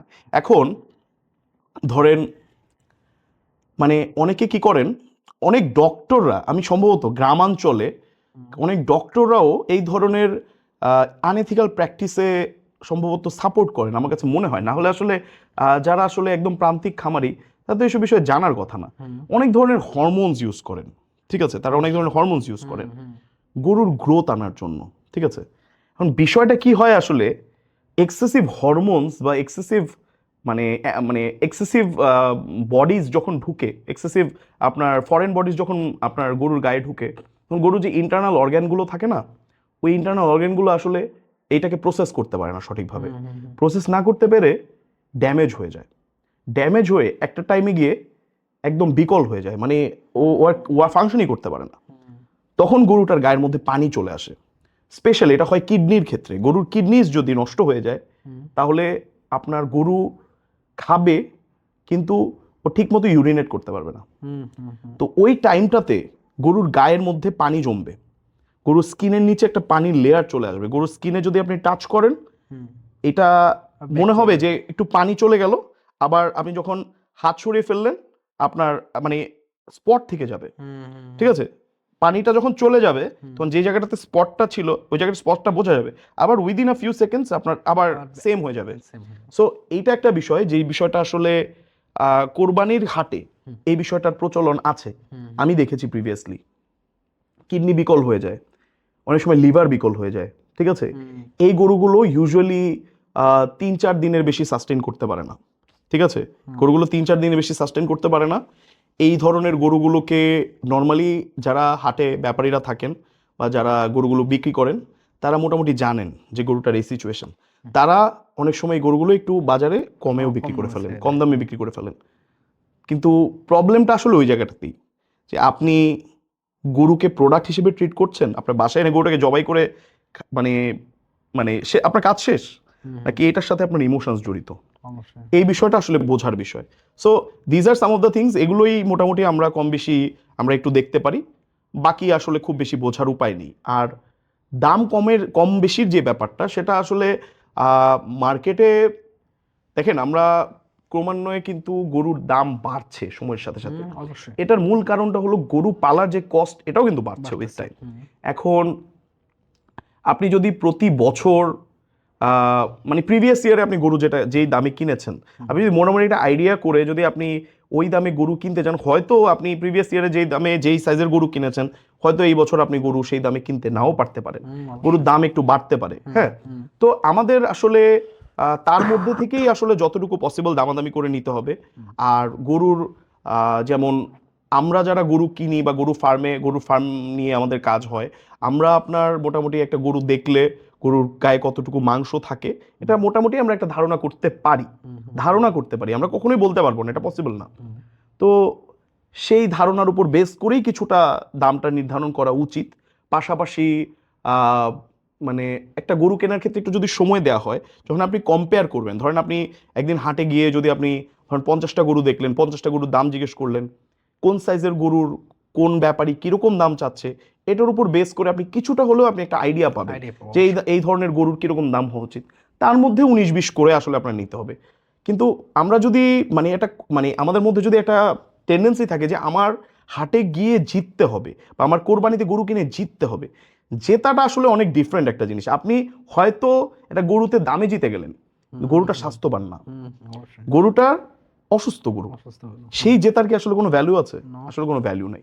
প্রকৃত জেতাটা হবে আপনি আপনার নিয়তটা ঠিক রেখে আপনি একটা স্বাস্থ্যবান একটা সুস্থ গরু আপনি কিনে নিয়ে আসেন, বাসায় এনে গরুটাকে সবাইকে নিয়ে কোরবানি করেন, গরুটাকে বিতরণ করেন এবং নিজেও সেটা কনজিউম করেন। এটা আমার কাছে মনে হয় এটা প্রকৃত একটা উইন হবে সবার জন্য। অবশ্যই অবশ্যই। আমি আমার আব্বাকে দেখতাম যে আপনার হলো যে হাটে গেলে সবসময় গরু দিয়ে চাপ দিতে। মানে এখন বুঝলাম যে আসলে কেন চাপ দিতে। এইটা আসলে মানে খুব মানে সবসময় যেটা প্রযোজ্য বিষয়টা তা না। এটা আসলে মানে আসলে সিচুয়েশনাল সিচুয়েশনের উপর ডিপেন্ড করে আর কি। হ্যাঁ, এটা সবসময় যে আপনি একটা গরুর গায়ে হাত দিলে আপনি বুঝে যাবেন যে ওর গায়ে পানি চলে এসছে, এটা আসলে শুধুমাত্র স্কিন দেখেও বোঝা যাবে না। এটা অনেকগুলো ফ্যাক্টরসের উপর ডিপেন্ড করে, গরুটা কি পরিমাণ খাবার খাচ্ছে, গরুটা ঠিকমতো ইউরিনেট করছে কিনা, অনেক ফ্যাক্টরসের উপর ডিপেন্ড করে। অনেক সময় স্কিন হতে পারে অনেক বেশি লুজ, এই কারণেও আপনি হয়তো টাচ করে আপনি দেখতে পারলেন যে আপনার মনে হলো যে পানি, আপনি বলে দিলেন যে পানি, আসলে গায়ে পানি নেই, গরুটা সুস্থই আছে। এটা হতে পারে অনেক সময় অনেক জাত বেসিসে। যেমন আমাদের দেশে ফ্রিজিয়ান জাতের যে গরু, সেই গরুর চামড়া থাকে টাইট, প্রচন্ড টাইট। ওয়ারেজ শাহিওয়াল জাতের যে গরু, এগুলোর চামড়া থাকে অনেক লুজ, আপনি টান দিলে দেখবেন চলে আসছে। তা আপনি শাহিওয়াল গরুকে চামড়া টান দিয়ে আপনি মনে করলেন যে এটার গায়ে পানি আছে, বাট আসলে কিন্তু পানি নাই। এটা জাতটাই এরকম, যে এটার চামড়া হবে লুজ, ঠিক আছে? সো এখানে অনেকগুলো ফ্যাক্টর আসলে ডিপেন্ড করে, এবং যারা একটু মানে প্রকৃতভাবে যারা ভালো জিনিস কিনতে চায় তারা একটু এটা নিয়ে স্টাডি করে নেয় আর কি, প্রিভিয়াসলি একটু স্টাডি, তাদের একটু নলেজ থাকে। আর আমি দেখি এখন মানুষ যারা গরু কিনে বা আমার ফার্মে যারা গরু কিনে, তারা কম বেশ ভালোই জানে গরু সম্পর্কে, ঠিক আছে, নলেজ নিয়ে আসে, নলেজ নিয়েই আসে। ভাইয়া এই যে আপনাদের ফার্মের মধ্যে যে দুম্বা, মহিষ এগুলো রাখা হয়, এগুলোর চাহিদা কেমন থাকে কোরবানির সময়? দুম্বা এবং মহিষ, আচ্ছা মহিষের যে ব্যাপারটা, মহিষটা আমরা রিয়ারিং করি জাস্ট লাইক গরুর মতো। মহিষের আমার দেখা, আমার এক্সপিরিয়েন্স থেকে, আমি মহিষ নিয়ে 2 বছর ধরে কাজ করছি। আমার ফার্মে এই মুহূর্তে 4টা মহিষ আছে। আমার প্রিভিয়াসলি আরো মহিষ ছিল, আমি অনেক মহিষ সেল করে ফেলেছি। আমি আমার এক্সপিরিয়েন্সে আমি যেটা দেখেছি সেটা হলো মহিষের রোগ প্রতিরোধ ক্ষমতা গরুর থেকে অনেক বেশি। আচ্ছা, এটা একটা ফ্যাক্টর। এবং মহিষের চাহিদাও অনেক আছে, ঠিক আছে? সবাই মহিষ খায় না, বাট যারা মহিষ খায় তারা মহিষ খুব পছন্দ করে, ঠিক আছে? গরুর দামের চাইতে কি মহিষের দামটা কি বেশি থাকে তুলনামূলক? আসলে মহিষের যে ব্যাপারটা সেটা হলো কি, বাংলাদেশে একটা টাইম ছিল যখন গরুর মাংস কথা বলে মহিষের মাংস অনেক সময় বিক্রি করা হতো। আপনি হয়তো অনেকেই হয়তো এই বিষয়টা জানে, অনেকে বলতো যে হয়তো মানে এইখানে একটু দাম কম, তার মানে এটা হতে পারে মহিষের মাংস। আসলে কি, দেয়ার ওয়াজ আ টাইম যখন বাংলাদেশে ইন্ডিয়া থেকে প্রচুর গরু মহিষ ঢুকতো। হ্যাঁ, তো ইন্ডিয়া থেকে যে গরু বা মহিষগুলো ঢুকে, এগুলো ইউজুয়ালি যেটা হয় সেটা হচ্ছে যে ইন্ডিয়াতে আপনারা জানেন, ইন্ডিয়াতে কিন্তু গরুর মাংস আসলে খায় না মানুষ, বা মহিষের মাংসও খায় না ইন্ডিয়াতে। কিন্তু ইন্ডিয়াতে কিন্তু প্রচুর পরিমাণ দুধ আপনার তারা কনজিউম করে, মিল্ক কনজিউম করে। এখন একটা ফার্মের মধ্যে স্বাভাবিকভাবে যে ফার্মে মিল্ক হবে, সেই ফার্মেতে একটা টাইমে সেই গাভীটা আপনার বাচ্চা দেওয়া যখন বন্ধ করে দিবে, তখন তোকে শুধু শুধু খাইয়ে কোনো লাভ নাই, লস হয়ে যাবে। তখন কিন্তু ওই গরুটা, ওই গাভী মহিষটাকে বিক্রি করতে হবে, বা মানে গাভী গরুটাকে বিক্রি করতে হবে। তো বিক্রি তারা কোথায় করবে? তারা তো সেটাকে কনজিউম করে না, ঠিক আছে? তারা তো সেটার মাংস খাচ্ছে না। তখন যেটা হতো সেটা হচ্ছে যে ওখানে অনেক দালাল চক্ররা ছিল, তারা নানানভাবে বেআইনিভাবে বাংলাদেশে প্রচুর পরিমাণ গরু মহিষ ঢুকাতো। হ্যাঁ, তো এই রিজেক্ট যে অ্যানিমেলগুলো ইন্ডিয়া থেকে কিন্তু ইউজুয়ালি খুব হেলদি অ্যানিমেল বাংলাদেশে আসে না। এটা তারা আমাদেরকে দেওয়ার কথা না, ঠিক আছে? তারা আমাদেরকে দেওয়ার কথা না, কারণ আমাদের সাথে কিন্তু আমি যতটুকু জানি সরকারিভাবে গভর্নমেন্ট থেকে ইন্ডিয়া থেকে গরু, আমরা হেলদি গরু ইম্পোর্ট করে বাংলাদেশে স্লটার করব বা বাংলাদেশে এটাকে রিয়ারিং করবো, এই ধরনের কোনো অফিসিয়াল কোনো কন্ট্রাক্ট সম্ভবত নেই যতটুকু আমার জানা আর কি। তো যতটুকুই আসে আনঅফিসিয়ালি আসে, আর আনঅফিসিয়ালি তারা মানে খুব ভালো জিনিস আমাদের দেশে ঢুকে না। এখন তো অনেক কমে গেছে, ঢুকে একবারেই নেই বললেই চলে, ঠিক আছে? লাস্ট 2 ইয়ার্স ধরে খুবই খুবই মানে কম ঢুকেছে আমার যতটুকু ধারণা। তো এই মহিষগুলোই যখন আপনার বাংলাদেশে কম দামে পাওয়া যেত, তখন এই মহিষগুলো জবাই করে গরুর মাংস হিসেবে হয়তো অনেকে চালাতো, ঠিক আছে? দাম কম পড়তো, গরুর থেকে দাম কম, মহিষ চালাতো। কিন্তু এই জিনিসটা আসলে বন্ধ হয়ে গেছে। এখন আর কিন্তু এই রিজেক্টেড মহিষগুলো এখন বাংলাদেশে ঢোকে না, খুব বেশি ঢোকে না, যেগুলো ঢুকে খুবই লিমিটেড। বাংলাদেশে আপনার এখন কিন্তু মহিষের জাত উন্নয়ন করা হয়। বাংলাদেশে অনেক বড় বড় ফার্মস আছে যারা মহিষের জাত উন্নয়ন করে। কিছু ব্রিড আছে মহিষের, যেমন মুর্রা, জাফরাবাদী, বিভিন্ন ধরনের ব্রিড আছে। তো এইসব ব্রিডের কিছু ভালো মহিষ বাংলাদেশে অনেক সময় ইন্ডিয়া থেকে আসে, ছোট বাচ্চা বাছুর হিসেবে আসে। এগুলো যখন বড় হওয়ার পর ওদের বেশ মানে এদের গ্রোথ বাংলাদেশি যে মহিষ আছে তার থেকে ভালো হয়। এই মহিষগুলোকে আমরা কালেক্ট করি, এই মহিষগুলোকে কালেক্ট করে এই মহিষগুলোকে যখন আমরা রিয়ারিং করি, এদের গ্রোথ অনেক সুন্দর হয়, এদের মানে বডি ফিচার্স, মাংসের কোয়ালিটিও খুব ভালো হয়। এই মহিষগুলো এই কোয়ালিটি সম্পন্ন মানে জাতের যে মহিষগুলো এগুলো কিন্তু আমাদের কেনা গরুর থেকে বেশি পড়ে দামে, ঠিক আছে। এখন স্বাভাবিকভাবে আমি গরু থেকে বেশি দাম দিয়ে যদি একটা মহিষ কিনি, আমিও গরুর থেকে কম দামে তো সেই মহিষকে বিক্রি করতে পারবো না। স্বাভাবিকভাবেই আমাদের মহিষের কেনা গরুর থেকে অনেক বেশি পড়ে। আবার আমরা যখন বিক্রি করতে যাই আমরা গরুর থেকে বেশি দামও পাই সেই মহিষগুলো, ঠিক আছে। সো এখন দেখার বিষয় হলো সেটা কি রিজেক্ট মহিষ নাকি কোয়ালিটি সম্পন্ন মহিষ। আমরা রিজেক্ট গাভী মহিষ কখনোই পালি না, ঠিক আছে। আমরা ষাঁড় মহিষ পালি এবং কোয়ালিটি সম্পন্ন ষাঁড় মহিষ পালি। তো আপনি যদি রিজেক্ট মহিষ কেনেন আপনি কম দামে কিনতে পারবেন, সেটা হয়তো এখনো পসিবল পাওয়া, কিন্তু যখন আপনি জাতের ভালো ষাঁড় মহিষ কিনবেন তখন আপনার গরু থেকে বেশি দাম দিয়ে কিনতে হবে, ঠিক আছে। আর আমার ফার্মে যে গারল আছে বা মানে আমার যে ছাগল আছে এগুলো নিয়ে আমরা এখন আসলে খুব অল্প পরিসরে কাজ করছি, হ্যাঁ খুব স্বল্প পরিসরে কাজ করছি।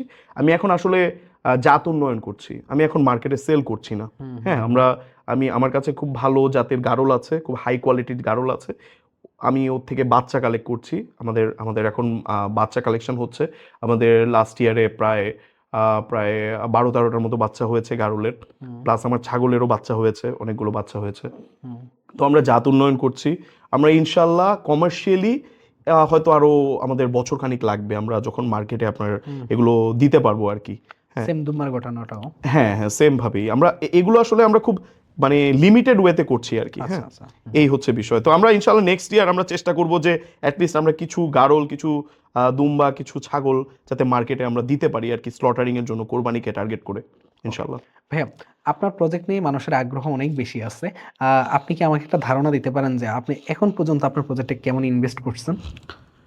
আচ্ছা, আমার প্রজেক্টটা যদি একটু ডিপলি দেখেন আপনি দেখতে পারবেন যে আমার প্রজেক্টের মধ্যে ইনফ্রাস্ট্রাকচারাল একটা ইনভেস্টমেন্ট আছে। হ্যাঁ আমি যখন প্রজেক্টটা শুরু করি তো দেন আমি শুরুতেই একটা লেআউট করে প্রজেক্টটা করেছি। হ্যাঁ আমি একজন আর্কিটেক্টের হেল্প নিয়ে আমার প্রজেক্টটা একটা লেআউট করেছি, লেআউট করে আমরা এই প্রজেক্টটা করেছি। এবং আমি প্রজেক্টটা ততদিন স্টার্ট করিনি যতদিন পর্যন্ত আমার টোটাল ইনফ্রাস্ট্রাকচারাল কাজ কমপ্লিট না হয়েছে, ঠিক আছে। এটার মূল বিষয়টা হলো যে আপনার যেহেতু লিভিং থিংস নিয়ে বা লিভিং অ্যানিমালস নিয়ে আমাদের কাজ করতে হয়, এক একটা অ্যানিমালের কিন্তু এক এক রকম ডিজিজ, এবং এই ডিজিজগুলো কিন্তু মানুষ দ্বারাই ছড়ায়।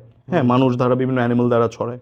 তো আমার ফার্মের মধ্যে যদি মুভমেন্ট থাকে মানুষের, তাহলে কিন্তু আপনার স্বাভাবিকভাবেই এই ডিজিজগুলো প্রোন হয়ে যাবে, অনেক বেশি ডিজিজ হওয়ার পসিবিলিটি থাকে। সো আমরা পুরো কাজটা কমপ্লিট করে আমরা আসলে শুরু করেছি। আমার অলমোস্ট 1 বছরের মতো সময় লেগেছে আপনার এই টোটাল প্রজেক্টের কাজ কমপ্লিট করার।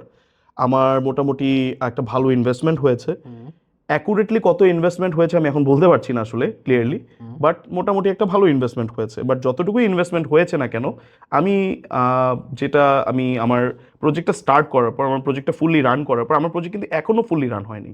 আমার প্রজেক্টের মধ্যে এখনও, আমার প্রজেক্টে গেলে দেখতে পারবেন আমার একটা প্রায় 35টা গরুর একটা শেড আমার খালি পড়ে আছে, আমি এখনও সেটা ফুলফিল করতে পারিনি। আমি আপনার গরুর আমার এখন যেই অ্যানিমালসগুলো আছে আমার ফার্মে, আমি ইনিশিয়ালি যে ইনভেস্টমেন্টটা করেছিলাম আমার ইনফ্রাস্ট্রাকচারে, আমি ইনভেস্টমেন্টের বাইরে এখন আমার গরু এবং ছাগল থেকে যে প্রফিটগুলো আসবে সেই প্রফিটগুলো দিয়েই কিন্তু আমি আস্তে আস্তে অ্যানিমালসগুলোকে তুলছি আর কি। সো আমি এক্সট্রাভাবে আর কোনো ইনভেস্টমেন্ট করছি না। সো আলটিমেটলি মানে it is going to take time. যখন আমার এই ফার্মটা ফুল ফ্লেজড হয়ে যাবে, আই হোপ যে খুব শর্ট টাইমের মধ্যেই আমি আমার ইনফ্রাস্ট্রাকচারাল ইনভেস্টমেন্টটাকে আস্তে আস্তে তুলে নিয়ে আসতে পারবো এখান থেকে ইনশাল্লাহ। এখানে ভাই একটা পয়েন্ট আসে কি, আপনি কি যারা নতুন উদ্যোক্তা, যারা আসলে এরকম আগ্রহী আছে যে না আমি ভাইয়াকে দেখছি তার জন্য আমি এইভাবে ট্রাই করব, আপনি কি তাকে পরামর্শ দিবেন যে হ্যাঁ এইভাবে ট্রাই করা উচিত? আমি আসলে কাউকে পরামর্শ দিতে চাচ্ছি না যে এভাবে আমার মতো করে ট্রাই করা উচিত, কারণ আমার মতো করে ট্রাই করতে গেলে অনেকগুলো ফ্যাক্টর তার মাথায় রাখতে হবে। এক তো তার মার্কেটটা কোথায়, সে যদি গরু নিয়ে কাজ করে বা ছাগল নিয়ে কাজ করে, তার আসলে প্রকৃতভাবে তার জানতে হবে যে তার মার্কেটটা কি। এখন তার যদি মার্কেট থাকে দেন আমার মতো না, আমার থেকে আরো অনেক বড় ওয়েতেও সে কাজ করতে পারে, ঠিক আছে। আমি যতটুকু করেছি, আমি আসলে খুব অল্প জায়গার মধ্যে করার চেষ্টা করেছি। আমার যেহেতু কম্প্যাক্ট একটা এরিয়া, কম্প্যাক্ট এরিয়াতে বেস্ট আউটপুট বের করার জন্য আমার কিছু ইনফ্রাস্ট্রাকচারাল ইনভেস্টমেন্ট করতে হয়েছে। এখন যার ধরেন অনেক বড় এরিয়া আছে, ঠিক আছে, তার এত বড় ইনভেস্টমেন্ট করার কোনো প্রয়োজন নাই, বা তার ইনফ্রাস্ট্রাকচারাল ইনভেস্টমেন্ট করার এত প্রয়োজন নাই। তার একটা গরু বা ছাগল বা যেই প্রাণী সে পালুক না কেন, তার সুন্দর মতো হেলদি ওয়েতে রেয়ার করার জন্য যতটুকু দরকার ততটুকু এনভায়রনমেন্ট যদি সে ক্রিয়েট করতে পারে, সেটাই এনাফ হয়ে যাবে। আর যদি মানে ধরেন প্রত্যন্ত অঞ্চলে কেউ গরু পালে তাহলে তো তার জন্য কস্টিং আরো কম পড়বে, ঠিক আছে, কারণ ওখানে ল্যান্ডের ভ্যালু কম্পারেটিভলি অনেক কম, সে অনেক বড় জায়গা নিয়ে কাজ করতে পারবে।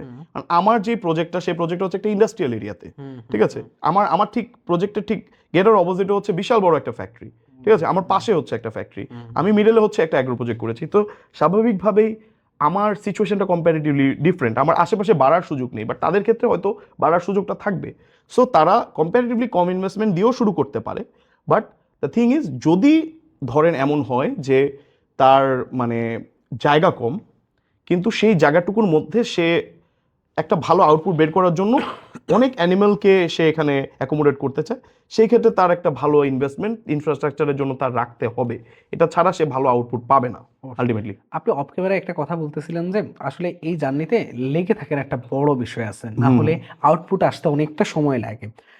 এটা আসলে কতদিন লেগে থাকা উচিত, বা একজন যখন শুরু করবে বা আমাদের এই ভিডিওটা দেখে অনেকেই যখন আগ্রহী হবে, তার কত বছরের মেন্টালিটি নিয়ে আসলে এই প্রজেক্টগুলোতে আসা উচিত? দেখেন, আমি শুরুতে একটা কথা বলেছি যে অ্যাগ্রো সেক্টরটা আসলে শুধুমাত্র বিজনেসের সেক্টর না, এখানে আপনার প্যাশন খুব important, passion is very important. ফার্স্টে লাগবে প্যাশন, তারপর লাগবে বিজনেস মেন্টালিটি। আপনার যদি প্যাশন না থাকে, আপনি 6 মাস যখন দেখবেন যে আপনার গরু শুধু খেয়েই যাচ্ছে আর গোবর বের করে যাচ্ছে, আপনার ইনকাম হচ্ছে না, 7 মাসের দিন আপনার ভালো লাগবে না, ঠিক আছে, ইউ উড ফিল যে কবে আমি এখান থেকে বের হতে পারি, ঠিক আছে। আপনার ভালোবাসা থাকতে হবে সেক্টরের প্রতি। যদি ভালোবাসা থাকে, এখন আমি কাউকে বলতে পারি না যে আপনি ভালোবাসাটা 5 বছরের জন্য রাখবেন বা 2 বছরের জন্য রাখবেন বা 10 বছরের জন্য রাখবেন। আমি যদি আমার নিজের কথা বলি, আমার এই অ্যানিমেলের প্রতি ভালোবাসা ছোটবেলা থেকেই, এবং আমি বিশ্বাস করি সারা লাইফ আমার এই অ্যানিমেলের প্রতি ভালোবাসা থাকবে। আমি চাবো যে আমি সারা লাইফ যাতে এই সেক্টরটার সাথে কানেক্টেড থাকতে পারি, ঠিক আছে। এখন অন্য কেউ যদি রিয়েলাইজ করে বা সে যদি অ্যাকচুয়ালি ফিল করে যে তার অ্যানিমেলের প্রতি আসলে প্যাশন আছে, সে ছোট দিয়ে শুরু করতে পারে, সে আস্তে আস্তে শিখতে হবে, তার এখানে অনেক কিছু শেখার আছে। আমি নিজে শিখছি, ক্রমান্বয়ে শিখে যাচ্ছি, সময়ের সাথে সাথে আস্তে আস্তে শিখে যাচ্ছি। আমরা ট্রেডিশনাল ওয়েতে শুরু করেছি, ট্রেডিশনাল থেকে আস্তে আস্তে আমরা একটু মডার্নাইজ করছি। আমরা দেশের বাইরে যখন প্রজেক্টসগুলো দেখি, আপনি দেখতে পাবেন দেশের বাইরের প্রজেক্টসের সাথে বাংলাদেশের প্রজেক্টসের আসলে কোনো মিল নেই, কমপ্লিটলি মডার্নাইজড, টেকনোলজির উপর বেসড করে। ওয়ারেস আমাদের বাংলাদেশে কিন্তু আমরা এখন পর্যন্ত টেকনোলজিকে এতটা প্রায়োরিটি দিচ্ছি না। এখন আপনি যদি টেকনোলজিকে প্রায়োরিটি দেন, তাহলে আপনার কিন্তু ডে টু ডে কাজ অনেক ইজি হয়ে যায়, ঠিক আছে। আমার ফার্মের মধ্যে অলরেডি আমার গরুর প্রজেক্ট আছে, আমার মহিষের প্রজেক্ট আছে যেটা গরুর সাথে অ্যাকোমোডেটেড, আমার রিসেন্টলি চিকেনের প্রজেক্ট করা হয়েছে, আমার এখানে ছাগলের প্রজেক্ট আছে, আমার এখানে গারলের প্রজেক্ট আছে, আমার এখানে আমরা বিটেল পোকা নিয়ে কাজ করছি, হ্যাঁ, বিটেল পোকা নিয়ে কাজ করছি। আমাদের এখানে কুকুর আছে, আমরা কুকুর মানে আমাদের আমাদের গার্ড ডগ হিসেবে ওরা কাজ করে, গার্ড ডগ হিসেবে কাজ করে, ইনশাল্লাহ খুব শীঘ্রই ব্রিডিংও করবে ওরা, ঠিক আছে। আমার টোটাল প্রজেক্টটা কিন্তু আমি মাত্র 4 জন লোক দিয়ে পরিচালনা করি, ঠিক আছে। এটার মূল, জি, মাত্র 4 জন লোক দিয়ে আমি পরিচালনা করি। আমার ফার্মে এখন 45টার মতো গরু আছে আর কি, আর ছাগল ভেড়া মিলিয়ে অ্যাবাউট 50-এর আশেপাশে আছে। চিকেন নিয়ে আমরা কাজ করছি, আমাদের 2000 চিকেনের একটা প্রজেক্ট অলরেডি রেডি হয়ে যাচ্ছে। আমি চেষ্টা করেছি, আমার ফিলোসফিটা সবসময় একটাই ছিল যে আমি যাতে কম লোক দিয়ে আমি ফার্মটাকে পরিচালনা করতে পারি। আমি এখন যদি আমার ফার্মে যারা আছেন তাদের জন্য যদি কাজ করা অনেক বেশি কঠিন হয়ে যায়, স্বাভাবিকভাবে আমার লোক বেশি লাগবে, আমার কস্ট ওখানে বেশি যাবে, পাশাপাশি আমি মানে একটা কমফোর্ট জোন থাকবে না, কিছুদিন পর পর আমার লেবার চলে যাবে। যেমন এই সেক্টরে খুব বড় একটা চ্যালেঞ্জ হচ্ছে আপনার স্টাফ। যে কোনো যিনি ফার্মিং করেন তাকে আপনি জিজ্ঞেস করে দেখবেন, স্টাফ মেনটেন করা ইজ ভেরি ডিফিকাল্ট এই সেক্টরে। আপনার স্টাফকে আরেকজন ফার্মের একজন ওনার যদি ফোন দিয়ে বলে যে আপনাকে 1000 টাকা বেশি বেতন দিব, সে ডাজন্ট ম্যাটার কত দিন ধরে সে কাজ করছে আপনার এখানে, সে নেক্সট মান্থ আপনাকে না বলেও চলে যেতে পারে। এই সেক্টরটাই হচ্ছে এরকম। এই কারণে আমরা চেষ্টা করেছি যে আমাদের যারা স্টাফ আছেন তাদেরকে যাতে আমরা কমফোর্ট জোনে কাজ করাতে পারি, তারা যাতে এনজয় করে কাজটা করা। এই কারণে আমার এখানে টোটাল ফার্মের টোটাল ড্রেনেজ সিস্টেম, প্রত্যেকটা টাস্ক তাদের জন্য যাতে ইজি হয় আমরা সেভাবে করার চেষ্টা করেছি। সো আমি সাজেস্ট করব যে কোনো কেউ যদি প্রজেক্ট করেন বা কোনো ফার্ম সে করেন, তাহলে সে যাতে এই বিষয়টা মাথায় রাখেন যে শুধু ফার্ম করলে হবে না, আমি ফার্মটা পরিচালনা করার জন্য আমার ডে টু ডে যে কাজটা আছে কাজটাও যাতে ইজি হয়, ঠিক আছে? এবং পাশাপাশি আমার অ্যানিমালসগুলো যেখানে থাকবে, যে ঘরটাতে থাকবে, সেই ঘরটা যাতে আমি ক্লিন রাখতে পারি প্রপারলি। আমি যদি ফ্লোরে ইনভেস্ট না করে আমি যদি ধরেন ফর এক্সাম্পল মাটির উপর রেখে দিলাম, তাহলে কিন্তু আমি ক্লিন করতে পারবো না প্রপারলি, ঠিক আছে? আমি যদি ওই জায়গাগুলোতে ইনভেস্টমেন্টগুলো না করি তাহলে কিন্তু আলটিমেটলি আমি ভালো একটা এনভায়রনমেন্ট দিতে পারবো না। দুদিন পর পর ওই নানান ধরনের ডিজিজেস গ্রো করা শুরু করবে ওই জায়গায়, আমার গরুগুলো এফেক্টেড হবে। আল্লাহর রহমতে আমার মানে ওদের অ্যাকোমোডেশনের উপর প্রপার ইনভেস্টমেন্ট করার কারণে আল্লাহর রহমতে আমার গরুর কিন্তু রোগবালাই খুবই কম হয়, খুবই লিমিটেড হয়। আমার সব অ্যানিমালসেরই আল্লাহর রহমতে রোগবালাই খুব লিমিটেড হয়। এটার মূল কারণটা হচ্ছে যে প্রপার জায়গায় আপনার ইনভেস্টমেন্টটা। তো আমি সাজেস্ট করব যে যারা আপনার প্রজেক্টগুলো করবেন তারা যাতে সঠিক জায়গায় ইনভেস্টমেন্টটা করেন, বুঝে ইনভেস্টমেন্টটা করেন, না বুঝে ইনভেস্টমেন্টটা যাতে না করেন আর কি। অবশ্যই ভাইয়া, আপনার খামার সম্বন্ধে যতটুকু জানা হলো এবং আপনার থেকে এখন যতটুকু জানা হলো, মানে আধুনিক, রুচিসম্মত এবং স্মার্ট একটা এগ্রো খামার আপনি তৈরি করছেন, এবং বিশেষ করে তরুণ উদ্যোক্তা হিসাবে এটা একটা বিশাল চ্যালেঞ্জের আপনি একটা দায়িত্ব নিচ্ছেন। এখন বর্তমানে যেটা হচ্ছে কি, তরুণরা কিন্তু অনেক বেশি আগ্রহী হচ্ছে কৃষির সেক্টরটাতে। এবং যে আপনাকে তো আমি দেখতেই পাচ্ছি, আপনি তো আপনার ফ্যামিলি বিজনেসের বাইরে এসে এতটাই স্ট্রাগল করে ফ্যামিলি সাপোর্টের বিরুদ্ধে গিয়ে আপনি এই কাজটা করছিলেন। এই যে তরুণরা যে আসলে আগ্রহী হচ্ছে, এটাকে আপনি কিভাবে দেখতেছেন? দেখেন, তরুণরাই হচ্ছে আসলে জাতির মেরুদণ্ড আমি মনে করি। তরুণদের ছাড়া একটা জাতি আসলে অচল। তরুণরা যতটা এফেক্টিভ হবে একটা জাতি ততটা এফেক্টিভ হবে। এখন একটা টাইমে এটা ছিল যে মানে সবাই মনে করতো গরু পালে হচ্ছে আগের দিনের মানুষজন, মডার্ন মানুষজনরা গরু পালবে না, মডার্ন মানুষজনরা শুধু ল্যাপটপ নিয়ে কাজ করবে, ঠিক আছে, বা পিসি নিয়ে কাজ করবে। বিষয়টা হলো উইথ টাইম আপনার এই অ্যাগ্রো সেক্টরটাও কিন্তু মডার্নাইজড হয়েছে। আপনি চাইলে এখন মডার্ন ওয়েতে কাজ করতে পারেন। আগে একটা সময় ছিল যখন বলতো যে গরু পালতে হলে গরু হওয়া লাগে, ঠিক আছে? কিন্তু এখন যে টাইমে আছি, আপনি গরু না হয়েও গরু পালতে পারেন, কিন্তু একটা গরুর ব্যাপারে আপনার জানতে হবে। You have to gather knowledge. এখন নলেজ হওয়ার জন্য তো নলেজ গ্যাদার করার জন্য তো আপনার গরু দরকার নেই। আপনি নলেজ আপনি বাসায় বসে আপনার ল্যাপটপ, যে ল্যাপটপে আপনি কাজ করেন সেই ল্যাপটপে আপনি নলেজ গ্যাদার করতে পারেন। আপনার হাতে যেই ফোন আছে সেই ফোনেও আপনি নলেজ গ্যাদার করতে পারেন। আপনি নলেজ গ্যাদার করেন, আপনি নলেজ গ্যাদার করে কিভাবে এফিশিয়েন্টলি আপনি প্রজেক্টস করতে পারেন আপনি সেটা নিয়ে কাজ করেন। সো এই জিনিসটা কিন্তু আসলে তরুণদের দ্বারাই পসিবল আমি মনে করি। তরুণরা যেহেতু এখন বাংলাদেশ কিন্তু আইটি সেক্টরে অনেক এগিয়ে গেছে, বাংলাদেশের তরুণরা কিন্তু অনেক উদ্যমী, তারা অনেক মানে আমি আসলে if I compare it with, ধর ফর এক্সাম্পল আমি ইউএস এর যারা টিন বা ইউএস এর যারা মানে তরুণ, তাদের সাথে যদি আমি বাংলাদেশের তরুণদের কম্পেয়ার করি, আই বিলিভ যে আমার দেশের ছেলেদের সামনে ওরা they can't stand a chance. আমাদের দেশের ছেলেদের যে পরিমাণ ক্যালিবার, আমাদের দেশের ছেলেরা চাইলেই যে পরিমাণ হার্ডওয়ার্কিং হতে পারে বা যেই পরিমাণ নলেজ তাদের মধ্যে আছে, সেটাকে যদি প্রপারলি ইউটিলাইজ করা হয়, আমার মনে হয় আমরা যে কোনো সেক্টরে বুম করতে পারি। কিন্তু তাদেরকে প্রপার গাইডলাইনটা দেখানো খুব ইম্পর্টেন্ট। আমরা যারা এক্সপিরিয়েন্স গ্যাদার করছি, আমরা চাই আমাদের এক্সপিরিয়েন্সটাকে তরুণরা কাজে লাগাক। অবশ্যই আমরা চাই তরুণরা কাজে লাগাক। আমি কিছুদিন আগে আমি বিআরসি দ্বারা অর্গানাইজড একটা প্রোগ্রাম করে এসেছি আপনার ইয়েতে, গাজীপুর কৃষি ইউনিভার্সিটিতে। সেখানে আমি তরুণদের উদ্দেশ্যে আসলে সিমিলার কথাগুলো বলার চেষ্টা করেছি। ওখানে আপনার কৃষি নিয়ে পড়াশোনা করছেন অনেক ইয়াং তরুণরা আছেন। আসলে আমি তাদেরকে সর্বপ্রথম আমি একটা কথাই বলেছি, you have to learn to dream. স্বপ্ন দেখতে হবে, স্বপ্ন দেখা শিখতে হবে। যদি স্বপ্ন আপনি না দেখেন, স্বপ্ন বাস্তবায়ন করার তো কোনো বিষয়ই আসবে না। ফার্স্ট অফ অল স্বপ্ন, তারপর স্বপ্নকে বাস্তবায়ন করার জন্য হার্ডওয়ার্ক করতে হবে।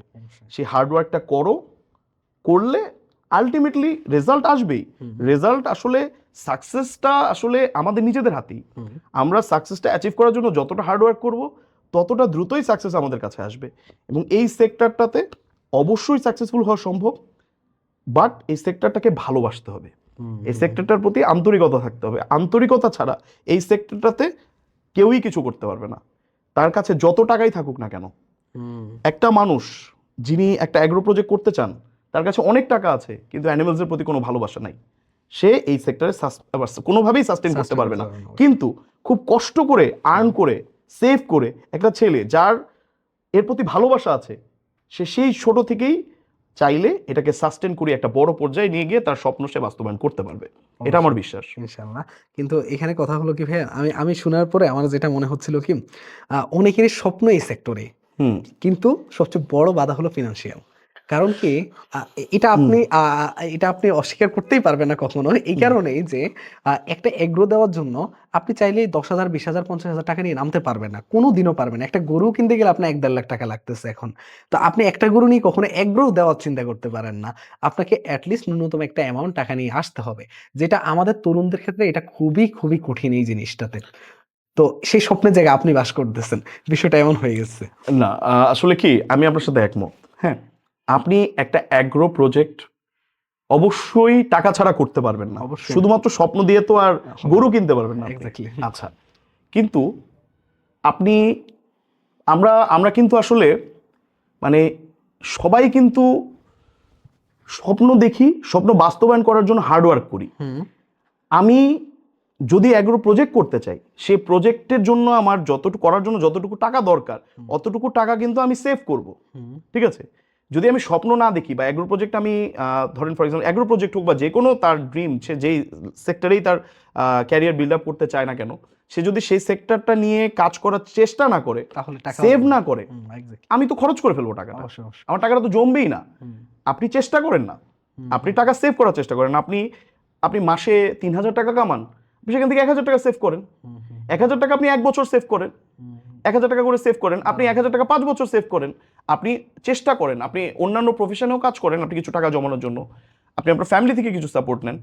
এই যে পরিশ্রম করে যে আপনি যে টাকাটা সেভ করছেন না, কষ্টের জমানো টাকা, কষ্টার্জিত টাকা, এই টাকাটা দিয়ে যখন আপনি একটা প্রজেক্ট স্টার্ট করবেন না, তখন আপনার প্রজেক্টের প্রতি ভালোবাসাটাও সেভাবে কাজ করবে। অবশ্যই অন্যদের থেকে আপনার অ্যানিমেলসের প্রতি আপনার ভালোবাসা বেশি কাজ করবে। অবশ্যই। আপনার জন্য সাকসেসের গেটটা আরো অনেক ইজি হয়ে গেল। হুম দেখেন, আমাদের বাংলাদেশে আমাদের কিন্তু গভর্নমেন্ট কৃষির ক্ষেত্রে সবসময় সাপোর্টিভ, হুম বিগত দিনেও সাপোর্টিভ ছিল, এখনো সাপোর্টিভ। কৃষি নিয়ে অনেক পলিসিস আছে গভর্নমেন্টের। বাংলাদেশে যুব উন্নয়নের জন্য অনেক ধরনের ট্রেনিং করানো হয়, হুম হুম অনেক সময় অনেক ধরনের ফান্ডসও প্রোভাইড করা হয়। হুম বাট দ্য থিং ইজ যে এই ফান্ডগুলো যদি প্রপারলি ইউটিলাইজ করা হয়, হুম এই জায়গাটাতে একটু গ্যাপ আছে আর কি। হ্যাঁ, হুম হুম প্রপারলি ইউটিলাইজেশনটা আসলে সেরকম ভাবে হয় আচ্ছা না। না, অবশ্যই। এই প্রপারলি ইউটিলাইজেশনটা যদি আসলে সঠিকভাবে করা হয়, এবং যারা তরুণ আছে তারা যদি তাদের এই জমানো টাকার পাশাপাশি তারা যদি গভর্নমেন্ট থেকেও একটা একটা সাপোর্ট ফান্ড পায়, পায়, অবশ্যই একটা অবশ্যই। ফান্ড পায়, তারা আসলে এটাকে খুব ভালো মতো কাজে ভালো মতো লাগাতে কাজে পারবে। লাগাতে পারে। এখন কথা হলো যে আমি সবসময় বলি, আমি বিগত দিনে যে কটা সেমিনার অ্যাটেন্ড করেছি, আমি সব সেমিনারেই বলেছি হুম যে গভর্নমেন্টের সাপোর্ট করতে হবে এই সেক্টরটাকে, এবং সাপোর্টটা শুধু আসলে নামে হলে হবে না, এটা প্রকৃতভাবে সাপোর্টটা করতে হবে। এবং যারা প্রকৃতভাবে মানে এই এই প্রজেক্টগুলোর জন্য বা এই অ্যাগ্রি সেক্টরে ডেডিকেটেড, তাদের পাশে এসে দাঁড়াতে হবে। এটা শুধুমাত্র নেশন ওয়াইজ পলিসি করলে হবে না, আপনার আইডেন্টিফাই করতে হবে যে কারা আসলে আপনাকে আপনার যারা ফিডব্যাকটা প্রোভাইড করতে পারবে। এখন আমি যদি একটা মানে একটা ইন্ডাস্ট্রি করি, সেই ইন্ডাস্ট্রিতে আমার আমার পাশাপাশি আরো অনেক লোকজন আসবেন, হুম অনেক আমার আমার অনেক এমপ্লয়িজরা থাকবেন, এমপ্লয়িজদের লাইফ গ্যাদার হবে। সেম ভাবে আপনি গভর্নমেন্ট যদি চায়, দেন এই পুরো অ্যাগ্রো সেক্টরটাকেও একটা ইন্ডাস্ট্রি পর্যায়ে নিয়ে যাওয়া সম্ভব, এটাকে অবশ্যই। রুরাল পর্যায়ে না রেখে। এটা এই অ্যাগ্রো সেক্টরের জন্য আলাদা জোনস করা পসিবল বাংলাদেশের মধ্যে, হুম হুম যেখানে নানান ধরনের ফ্যাসিলিটিস প্রোভাইড করা হবে, গভর্নমেন্ট থেকে নানান ধরনের ফান্ডস দেওয়া পসিবল। তারপর বাংলাদেশে আপনার যেটা আমি শুরুতেই বলেছি যে বাংলাদেশে গরুর যে দামটা, এটা নির্ভর করে হচ্ছে ফুডের উপরে। হুম হুম যেহেতু বেশিরভাগ ফুড আপনার দেশ বাইরে থেকে ইম্পোর্ট হয়ে আসে, এই ফুডগুলোর উপর যদি ভালো মতো মনিটারি এক্স্যাক্টলি। বডিজ বসানো যায় এবং এগুলো যদি ভালো মতো মনিটর করা যায়, দামটা দামটাকে যদি একটা ভালো পর্যায়ে রাখা যায়, দেন সব কিছু ইজি হয়ে যাবে আসলে আমাদের জন্য।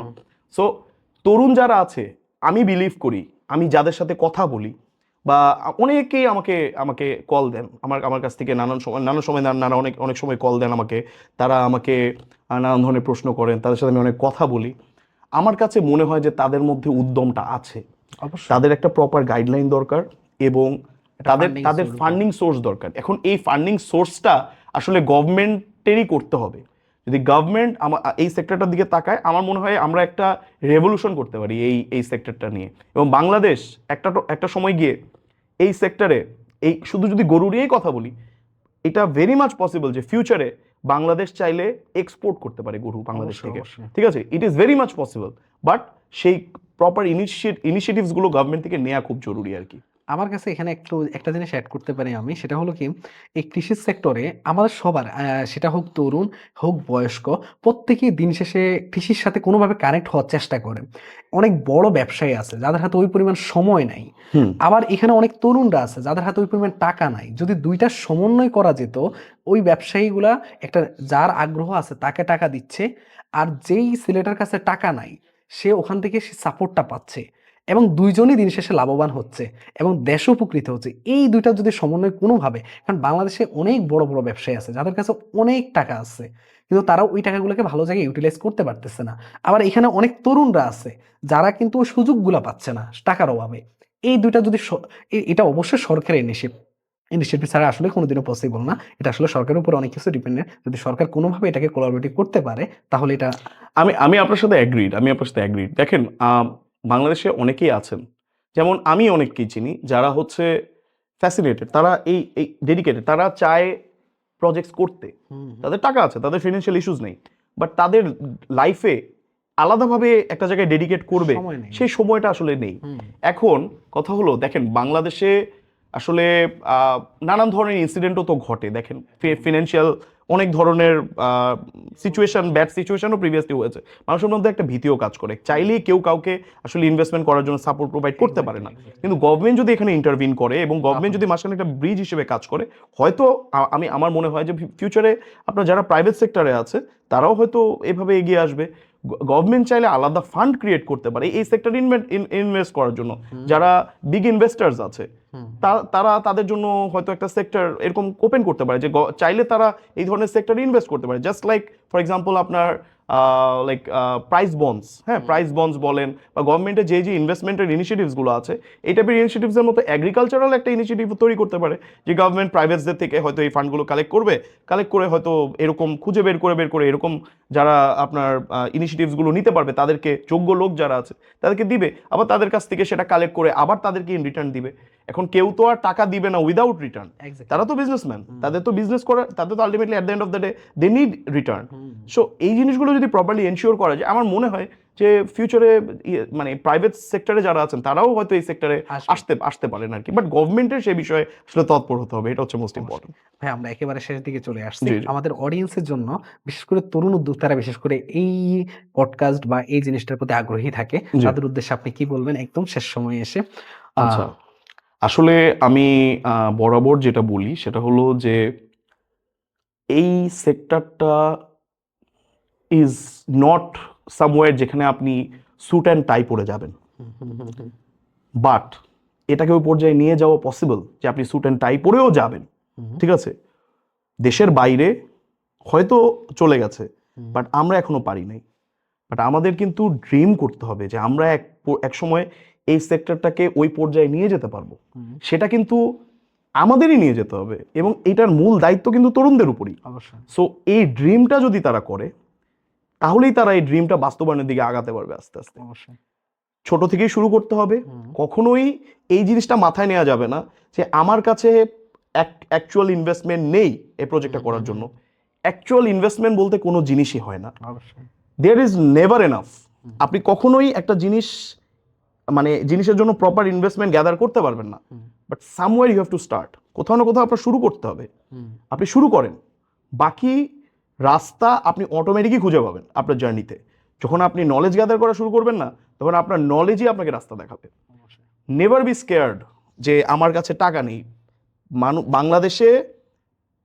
বাংলাদেশে তরুণদের যে ক্যালিবার আছে, টাকার থেকে এটা অনেক বেশি পাওয়ারফুল। এই ক্যালিবারটাকে কাজে লাগিয়ে আস্তে আস্তে ছোট থেকে শুরু করতে হবে। আমি রাতারাতি বড় লোক হয়ে যাওয়ার স্বপ্ন এগ্রিকালচার সেক্টরের জন্য না। You have to give it time. আপনার সময় দিতে হবে, আপনার মাথায় স্থিরতা আনতে হবে। স্থিরতা এনে যদি আপনি লেগে থাকেন, সাকসেস আপনার কাছে আসবেই, এটা অবধারিত ইনশাল্লাহ। So I would suggest them to go forward এবং ড্রিম বিগ। আপনি চিন্তা করেন, আপনি উদ্যমী হন এবং আপনি এগিয়ে যান ইনশাল্লাহ। থ্যাংক ইউ ভাই আমাদেরকে এতটা সময় দেওয়ার জন্য। আমরাও চাই যে শহীদুল্লাহ এগুলো আপনার হাত ধরে অনেক বড় হোক এবং দেশের সেবায় নিয়োজিত থাকুক।